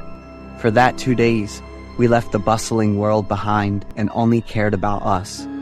That strange account and its mysteries, I left it in the corner and let it be. When Devlin returned to Dallas after the short vacation, I helped him with the luggage. Suddenly, I saw a Californian ID. Curious, I lifted it up, showing the owner Michael Brown, 31 years old, residing in San Jose, California. The portrait showed a person that was seemingly Devlin, yet there were differences, as if it was him but wasn't him. Now, with this new discovery, I remembered the information that account sent, and it was uncannily accurate. However, as soon as I questioned Devlin about the ID I found, his attitude changed completely. He hushedly grabbed the card, saying that it was his twin brother. But he didn't look at me in the eyes, and I had never heard him mentioning about any of his brothers. I didn't press it further, and when he left, my mood wasn't in a good way. Upon returning home, I wanted to contact to that stranger account to ask everything out, and like already knew my intention, there was messages sent from that account to me. "Get away from that killer, ASAP." The text put chills on the back of my neck. I had to read it again to calm enough to reply. "Who are you? What do you know of my boyfriend?" "Everything. Can I see you in person for a conversation?" "Can't. I'm dead for 2 months now." My body started shaking uncontrollably. The text notification rang out one more time, and this time, I told myself I need to be calm and take care of things. A suburb abandoned house in Carefree. The last message made me shudder, and now I couldn't take it anymore. I turned off my phone and deleted all the messages, trying to forget this creepy thing. However, the curiosity slowly overtook me. I kept thinking about that abandoned house that account said. Also, Devlin's messages to me would make me grow more and more suspicious about him.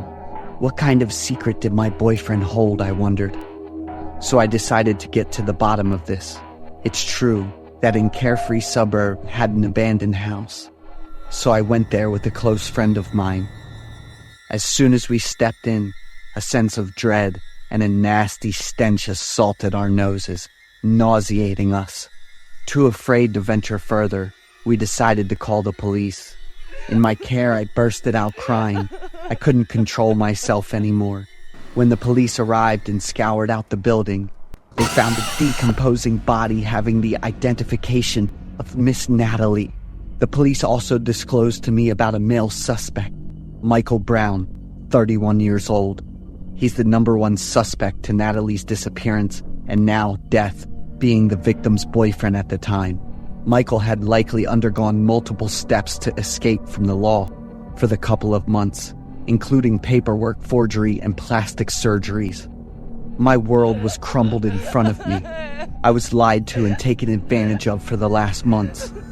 If it wasn't exposed soon, I might even join Natalie in the victim list. I brought everything I knew about Devlin, aka Michael, to the police, but it seemed that Weasel had smelled something and he deep dived again. I was instructed to relocate to avoid that killer. Yet the most unbelievable thing was that I talked to a ghost. That morning when I woke up, I received a message. "Honey, can you look over the window for me?"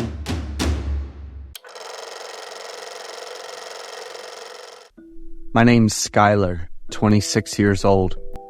I work hard and use my spending cleverly, so I have quite a good fund to purchase my new home. Thanks to my acquaintances, I got myself a rather good and cozy house. To be fair, it wasn't the most convenient, but with time and constant renovation, things can change. On my first day, I only hired the transportation. The cleaning up and setting up, I handled it myself. Seeing myself owning my own house when I was under 30 years old, I felt pretty good about myself. There was 3 bedrooms on the second floor and a dining, kitchen, living room on the first floor. The cleaning up was quite a hassle. There was quite a lot of dust there on the sofas and lockers. The sofa was rather new and seemed to be quite expensive. Well, no need to change it though. It's going to be quite a saving. There was a brown scribble on the sofa with the name Sheila on it. The handwriting was pretty sketchy. It seemed to belong to a little girl trying to write her own name on it. Next, it was the TV. I'm curious to see whether it was still usable due to its old model. When I tried to turn it on, the TV only showed a buzzing scrambled screen together with the hissing sound from the speakers. I tried to press on multiple buttons without any differences. Well, let's take it to repair later. Maybe it should work. Under the wooden shelf where the TV stood, I came across once again the Sheila scribbled on it. Approaching the kitchen, I saw that the appliances were rather old and dusty, so I decided to just get rid of them all to put mine in. I searched the knife set and saw that 2 items were missing. Nowhere to be found. There's a brand new oven in the closet, and I opened it to clean everything inside. I saw another Sheila written in brownish ink. This time there was a lot of them, and the letters all sagged down with run down, showing a sense of dread and grief. Moving up to the second floor, I went around all 3 bedrooms. I chose the smallest one among those for myself. I liked the window viewing the backyard garden. Plus, my personal belongings were just enough for this little room, enough to fill this room with coziness. Cleaning up the room, I saw under the bed the name of Sheila written countless times on the floor, still in that kind of brown ink.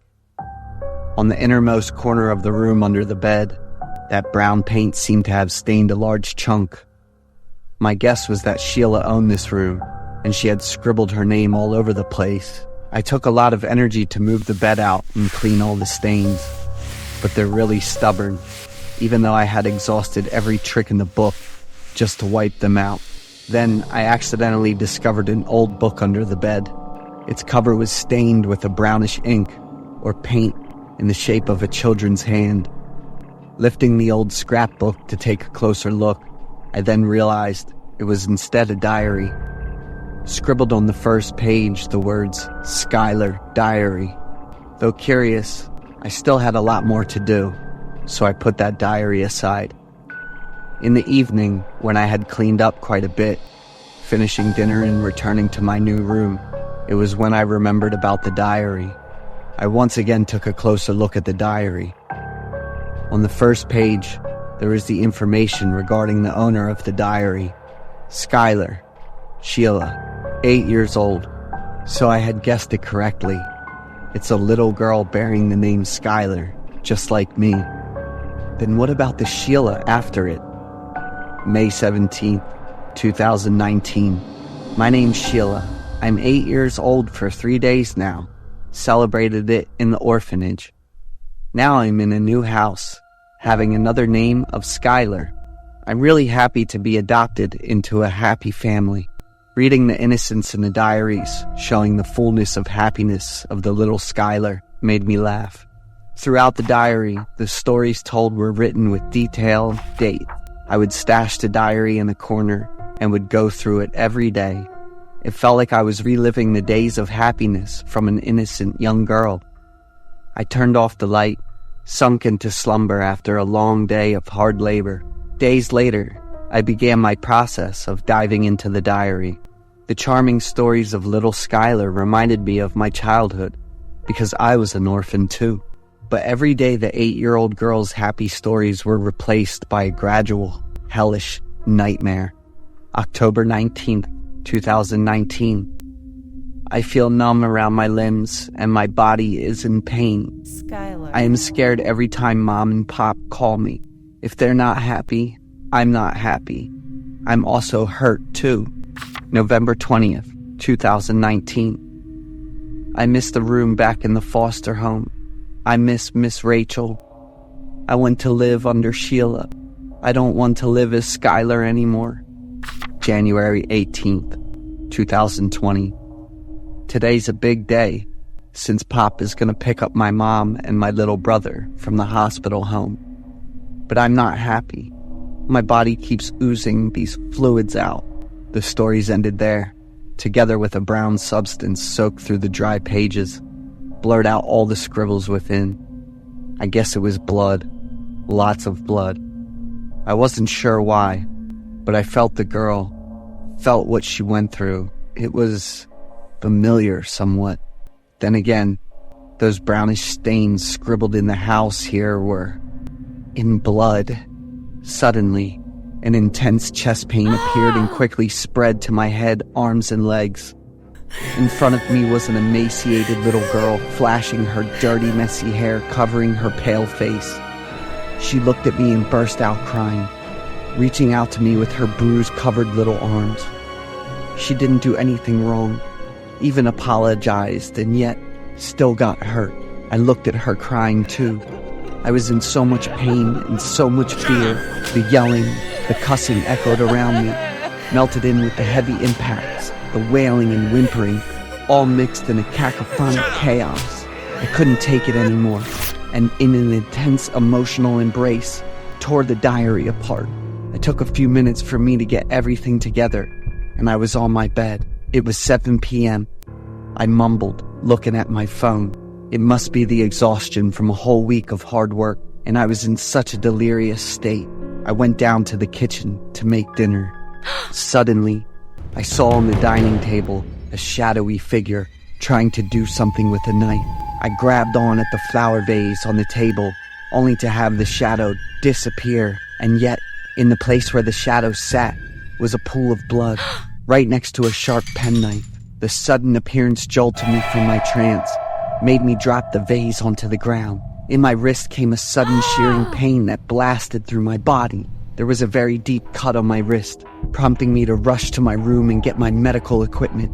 Yet as soon as I got my med kit, the pain was gone, same as the deep cut on my wrist. I didn't know whether I was dreaming or not, yet everything felt so real and familiar. Suddenly there was a sound like dripping on the floor, jolting me back from my thoughts. I slowly made my way to the sound, coming from under the bed. My heart skipped a beat when I felt a sudden sensation of wet, warm liquid under my feet. The warm crimson was pooling out from under the bed. I took a deep breath and went down under my bed. It was the little girl Sheila I've grown to know too well for the last couple of weeks. She was soaked in the crimson red blood, the messy, gritty hair stuck over the shoulders with only skin and bones. Her little hands were squeezing around the little scrapbook. She came over and smiled to me, the sweet and innocent smile that was full of suppressed pain. The smile woke up a memory buried deep within myself. The place, this very house had been haunting me throughout my childhood. For many years apart, I came back behind the very house I wished to have left. The little girl Sheila under this bed, she is me.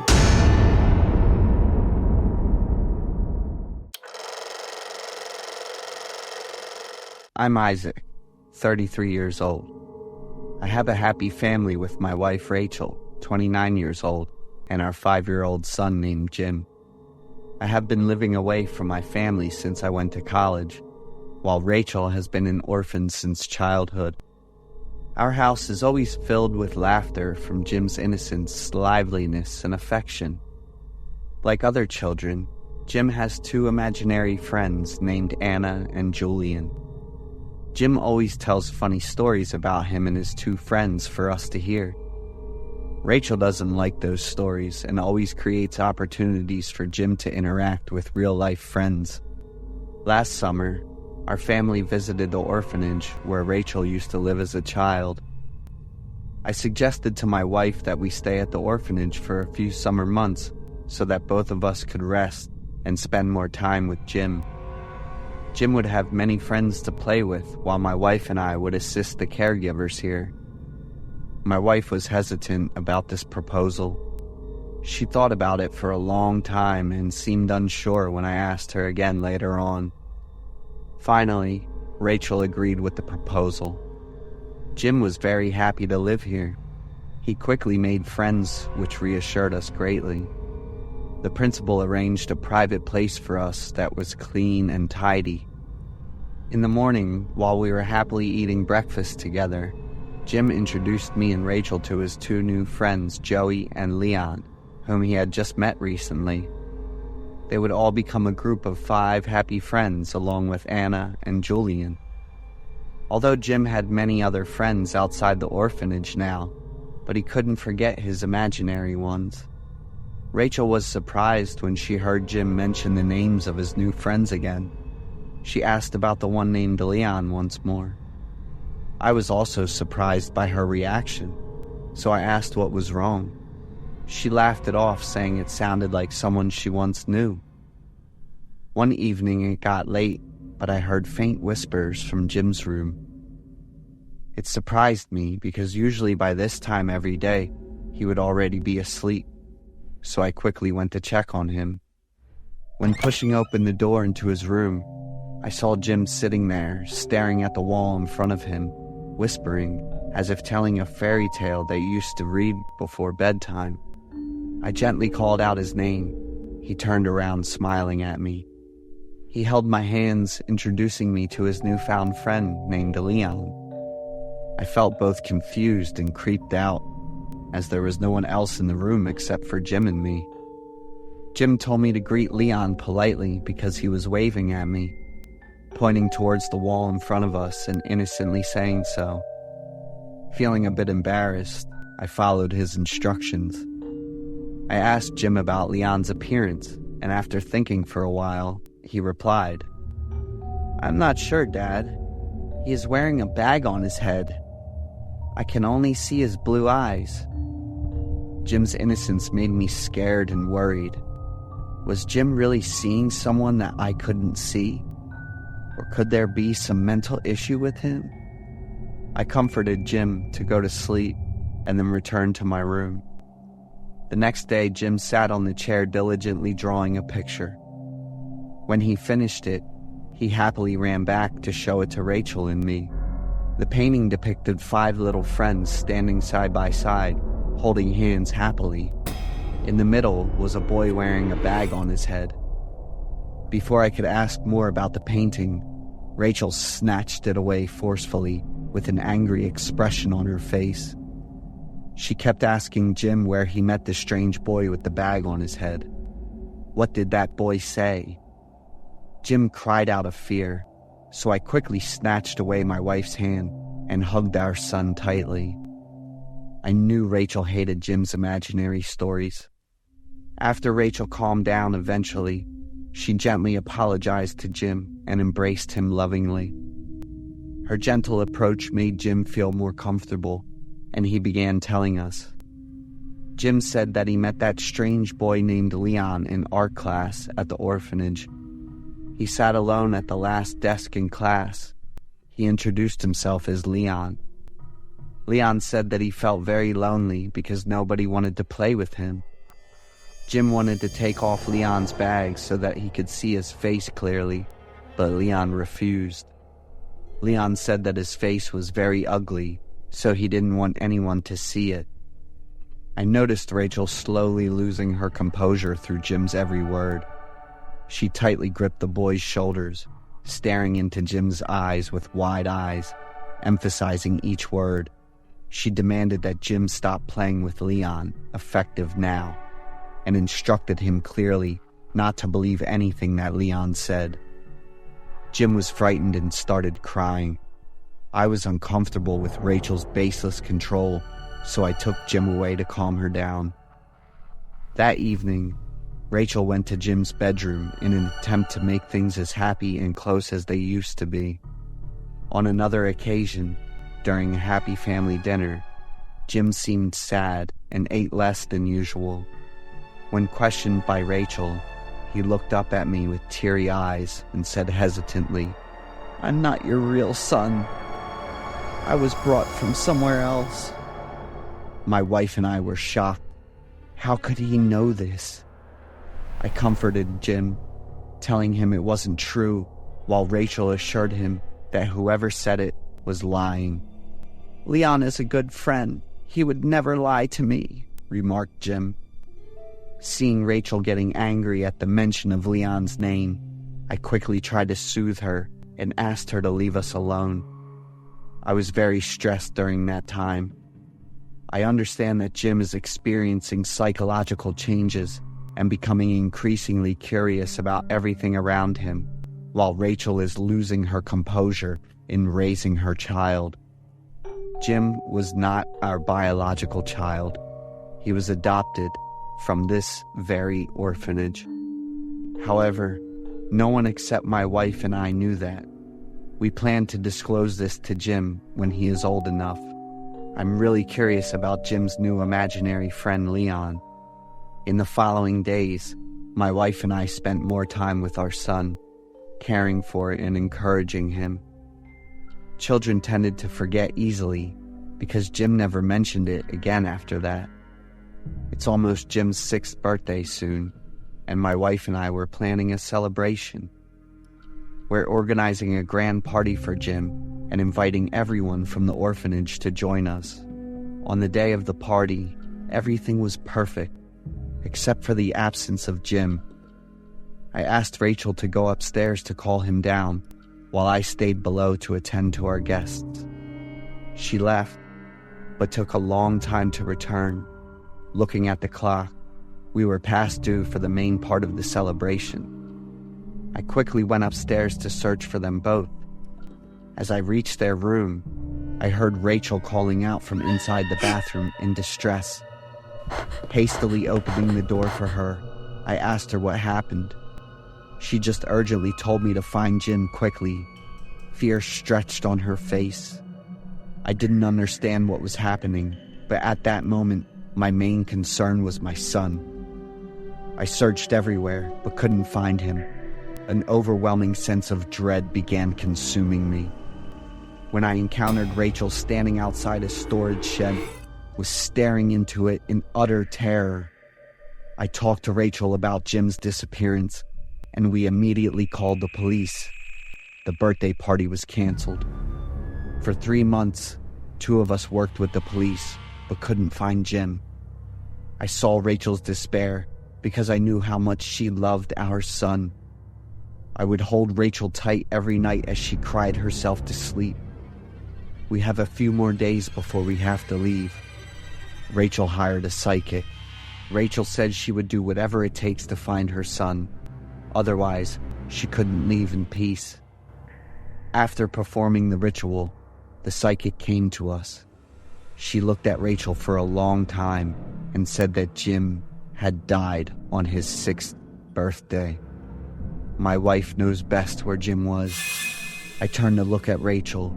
At that very moment, I truly suspected her having a hand on her son's demise. Rachel looked at me, then back to the psychic, with a panicked expression, and then she ran away very quickly. I chased after Rachel, but no matter how much I called, she wouldn't turn back.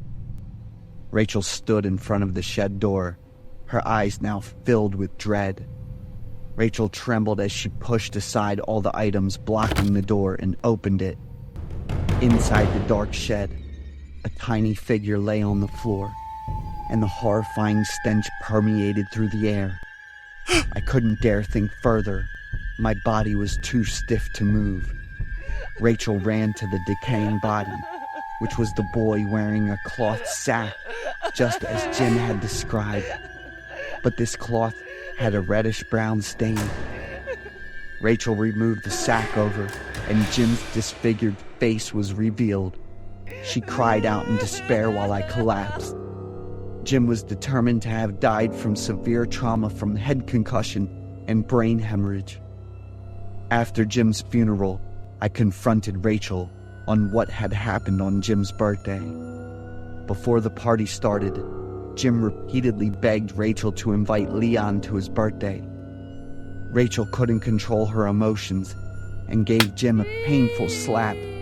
Then she tearfully went downstairs to welcome the guests, leaving Jim alone. When Rachel went upstairs to call for Jim, she saw a boy with a cloth sack over his head standing there.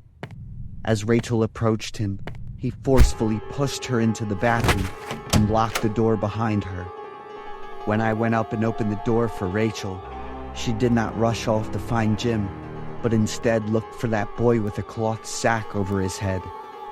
Rachel saw a dark figure at the warehouse door. As she tried running towards it, the door suddenly slammed shut. Under such force, the furniture outside fell over, blocking it completely. Rachel kept thinking about that dark figure until I arrived. Rachel inadvertently contributed to Jim's death. I asked her about the one named Leon, when every time Jim mentioned about him, she acted very strange. She burst into tears, saying it was a thoughtless action back when she was in the orphanage. She used to pick on and isolate a kid named Leon because of his long scar across his face. She made him wear a cloth sack to cover his ugly face. One time, she and her cronies went overboard and accidentally suffocated Leon with it. I couldn't be able to look Rachel in the eyes after knowing all this. I love my wife very much, but can't forget all these cruel things she has done. Every time I see her, it reminds me of my pain from losing my son, Jim.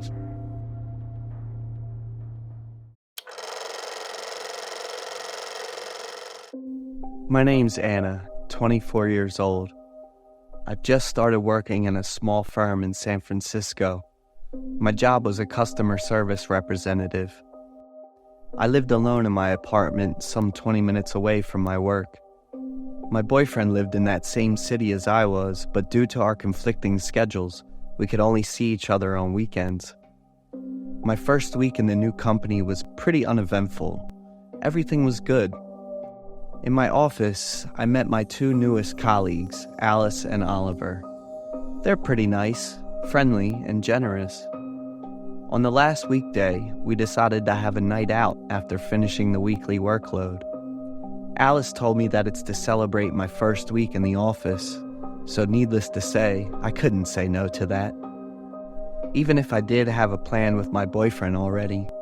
So I told him about that and had to readjust our own plan for the weekend. After work, we arrived to a nightclub not far from our workplace. To be honest, I hated being here. The music was too loud that we literally need to scream just to say anything. Also, the flashing lights were very discomfortingly annoying. That's just me and my feeling. Though I know that bars and clubs were a rather popular destination, but I think it wasn't for me. I didn't remember for how long I was there. The cocktails was surely no friend with my empty stomach. I don't feel so good, guys, I told Alice and Oliver. The two colleagues happily left with me, even though I knew clearly that they still wanted to have more fun. Leaving the bar, all I wanted to do was to go home. Yet Oliver had another proposal. "We haven't got dinner yet, right?" He then suggested a restaurant that specialized in foie gras. Alice immediately voted for it excitedly. I, however, upon checking the time, wondering what restaurant was still open at 10 p.m. "That restaurant serves overnight, gal," he said. Two of them kind of dragged me into it, and there was no way for me to say no. The voyage there was kind of long and uneventful. It was the constant nagging of a hungry Alice pushing Oliver to drive faster. And me, I was just too tired to say anything. I just wanted to get over it quickly so I could go to bed. It's exactly midnight when Oliver stopped his ride in front of a small restaurant deep in the back alleys. A gentleman greeted us on our way. He introduced himself as Joey, a jack of all trade for this small establishment. Interesting. The restaurant was kinda neat, though the three of us were the only customers here. After settling down, Oliver asked for the restaurant's signature dish, while Alice was busy with choosing the beverage section. Two of them continued with their usual office gossip. Alice, since she wouldn't be driving, enjoyed her drink, while I was at my limit for alcohol consumption today. My phone rang. It was my boyfriend calling me. I went outside the restaurant for some privacy. My boyfriend was pretty worried, wondering when I would go home and whether I needed a ride. Talking with him, feeling his care, filled me with joy. Then I darted my eyes around, seeing a girl dressed in white sitting across the alleyway. Saying goodbye to my darling, I came over to check on her. She kept staring into the green shrub. Her eyes widened worriedly. "Are you all right, miss?" I asked. I'm looking for something of mine." Her voice was somewhat odd. It was very quiet, with a hint of a slight echo. I asked her whether she needed my help finding it, and she declined, saying she's going to find it soon. Seeing I was not needed, I said goodbye to her and went back inside. By the time I returned, Oliver and Alice was kinda tipsy. "What's a handsome boss like you doing here all alone?" Alice, inebriated, made a joke toward the restaurant owner.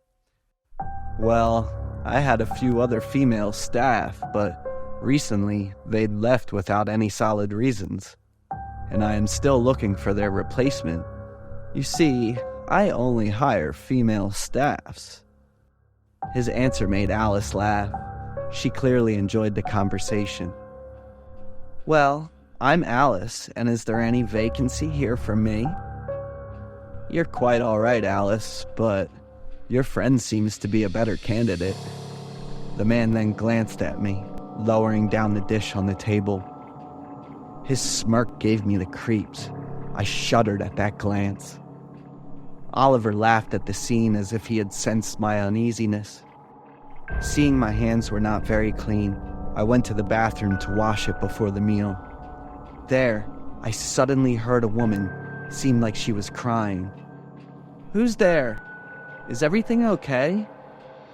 In the stall was a young girl, turning her back on me, burying her face into her hands, crying a lot. It seemed that she's wearing a waitress uniform of this restaurant. "Is everything okay, miss?" Hearing me, she stopped crying, then slowly turned around to me. Suddenly, she lifted her face up, arms stretched toward me. Startled by her sudden movement, I quickly turned from surprise to terror once seeing her face up close. Her face was torn to pieces, with exposed flesh hanging open everywhere, and her eye sockets were empty. All over her body, there was crimson red fluid soaking through the clothes. "Bring it back to me! Bring it back!" She tried to reach to me, crying in pain. I quickly booked out of the restroom, rushed over to my two coworkers. I told them what happened, yet they were not buying it. When the three of us arrived at the scene, the woman was nowhere to be found. Alice and Oliver laughed out loud, telling me that I've drunken too much tonight. But I wasn't drunk at all. To be fair, I was more sober than the two of them.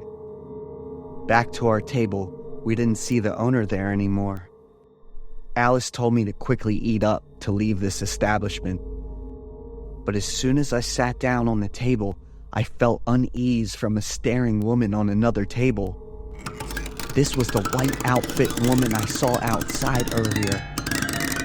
"Have you found it yet?" I asked. "Almost there," she answered. "What happened, Anna? Who are you talking to?" Oliver, eyebrows raised, opened up to me. I told him that I had seen that woman a while ago, and now she's in the diner with us.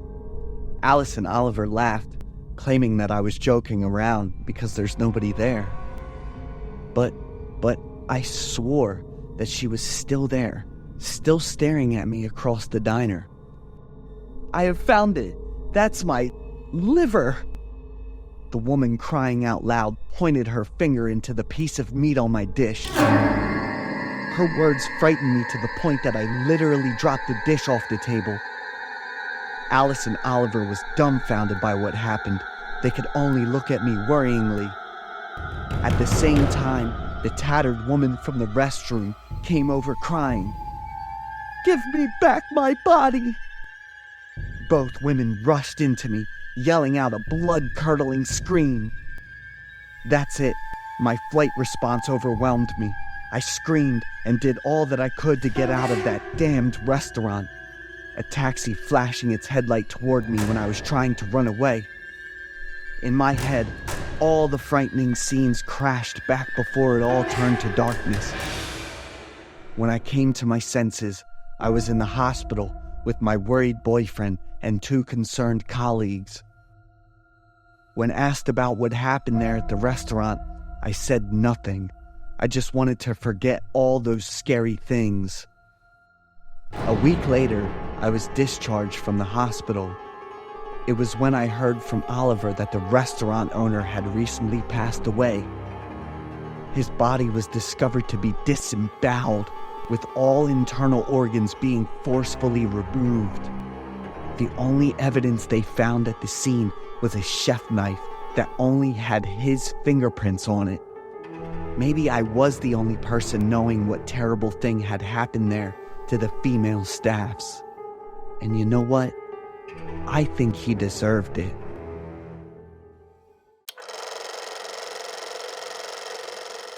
I'm Baron, a 28-year-old lawyer.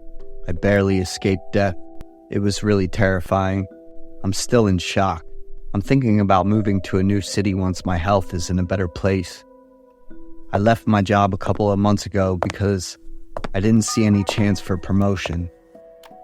After a gap time, I started looking for a new company.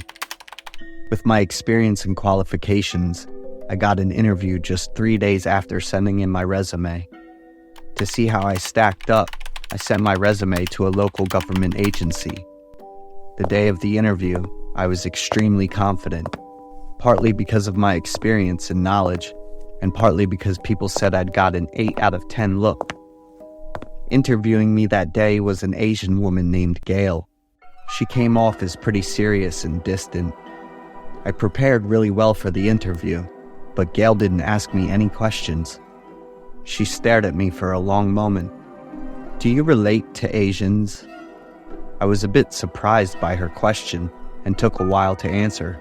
"My grandfather is an Asian." When she heard my answer, Gail's face slowly relaxed. Her eyebrows raised, and she looked pretty satisfied with my answer. Gail asked me for some personal info, then stared at me for a while. I felt really uncomfortable. There was something really strange about that woman. She told me to go home and wait for the results in 3 days. A little over a day later, I got an email about the interview results. The weird thing was, I passed the first round without even showing what I could do. The email included an appointment to discuss the job with the state's mayor before I accepted it. Honestly, I was about to turn down the job because I kept thinking about the interview the other day. I just think I'm not a good fit for the work environment. But when I saw the meeting appointment with the state mayor, I decided to go. It was a huge honor for me. I arrived for my appointment 10 minutes early. The door opened and I was surprised to see Gail. She looked at me, gave a small smile, and introduced herself as the state mayor. At this meeting, she had a completely different vibe, much happier and more relaxed. I have changed my mind since then. After going over all the details about the job, I agreed to take the position as an in-house lawyer. Gail gave me a blank piece of paper and a red pen. She asked me to sign and write my full name in the lower right corner of the paper. I just did it without asking any questions. Gail showed me to the office and introduced me to everyone. They looked at me with strange and surprised eyes. After saying hi, I went to my seat and started working. A colleague came over to chat with me. His name was Thomas, and he's a state legal expert. Thomas was very friendly and talkative. He made me relieved. At the end of my first day, I left with Thomas. It turned out we lived in the same neighborhood. Thomas talked a lot about work, but as soon as I asked about the mayor, his attitude totally changed. She was very nice, but that was long ago. Since her daughter died in a car accident, she seems like a completely different person. What Thomas shared made me even more curious. Before I could ask him anything else, the mayor showed up, and Thomas went pale. He quickly jumped in his car and left without saying a word. She looked at me and smiled gently. I can see that Gail wasn't like what Thomas said. At night, I dreamt about meeting a girl. I couldn't see her face, but I remember her tiny figure and gentle voice.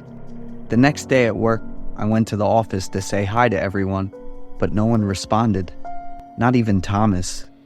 He's been avoiding me, and even seems scared of me. While I was working, I heard someone calling and looked around, but everyone was still focused on their work. I thought I must have heard wrong, but then the call came through again. I heard a girl's voice calling my name, really softly. I looked around the room, confused. There weren't any female employees here. I put on my headphones and continued my work. Over the next few days at work, I kept hearing a woman's voice calling my name. When I asked everyone in the office, they all looked at me like I was crazy. I always feel like the air around me is really cold, even though it's just autumn. One time, I was digging through the archives looking for some documents. I saw my stack of documents stored here. I was curious, so I opened it and took a look. Inside the file, a paper I had signed with a red pen fell out. I flipped the paper over to check the back, but before I could see it, Gail yanked it away. She told me in a cold voice, "Just do your job well." I got chills when I looked into Gail's eyes, so I left right away. In the following days, I was a bundle of nerves. I kept hearing a girl calling my name, and it was happening more and more often. Whenever I turn over at night when I'm trying to sleep, it feels like someone is lying next to me. Startled, I jumped up, tossed the blanket aside, but there was no one there. My colleagues always avoided me and looked at me like they were unsure. I couldn't focus on work, so I went to the bathroom to splash some water on my face. Looking in the mirror, I was shocked by how my face looked. Did I really look that pale and haggard? There were times when I felt like I couldn't see or understand anything around me, like I was completely out of it. One evening, after taking the sedative the doctor prescribed, I fell asleep more easily. But I woke up again and found myself in a really sharp suit with a flower on my chest. In front of me was a girl in a bridal dress, standing with her back to me. She softly called my name. It was the same voice that had been haunting me for days. She slowly turned around. Her injured face was still bleeding, and the beautiful white wedding dress highlighted the long crimson streaks. She reached out her bloody hand to me, missing some fingers and joints. I was really scared, but I couldn't stop myself. I put the ring on her finger, which only had one knuckle left. My chest felt heavy, so I jumped up, looked around the room and gasped. I put together everything that had happened. When I got to the company, the first thing I did was look for my file. Holding it in my hand, I nervously flipped through the papers to find it. I was stunned when I saw the back of it. It was a marriage certificate, with the bride listed as Julia and the groom as me. It wasn't just an ordinary marriage certificate. There were all these weird characters written on it. It's kind of like a talisman, I guess. I'm not really sure. I went straight to Gail and asked her about it. The woman went totally crazy, laughing and crying all at once. She talked about her poor daughter, who passed away on her wedding day. The wedding ceremony was just as happy and warm as any other couple's. They got in the car and drove off, with everyone cheering and wishing them well. But not long after the car left, There was a terrible accident. The car crashed head-on into a container. Julia died instantly, and her body was badly damaged. Her husband survived, but he had to live the rest of his life in a vegetative state. Gail is trying to find someone to marry so her daughter's soul won't be lonely. When she met me, she thought it was fitting that I'm partly Asian. I ripped up that damn marriage certificate and burned it while Gail screamed desperately. I called the police, and Gail got arrested and sent to a mental hospital. I quit my job right away, but obsessing over that girl turned my life completely upside down. I don't blame Gail anymore. I just feel sorry for her and sympathize with what she went through. It was all because of the immense pain she felt after losing her daughter.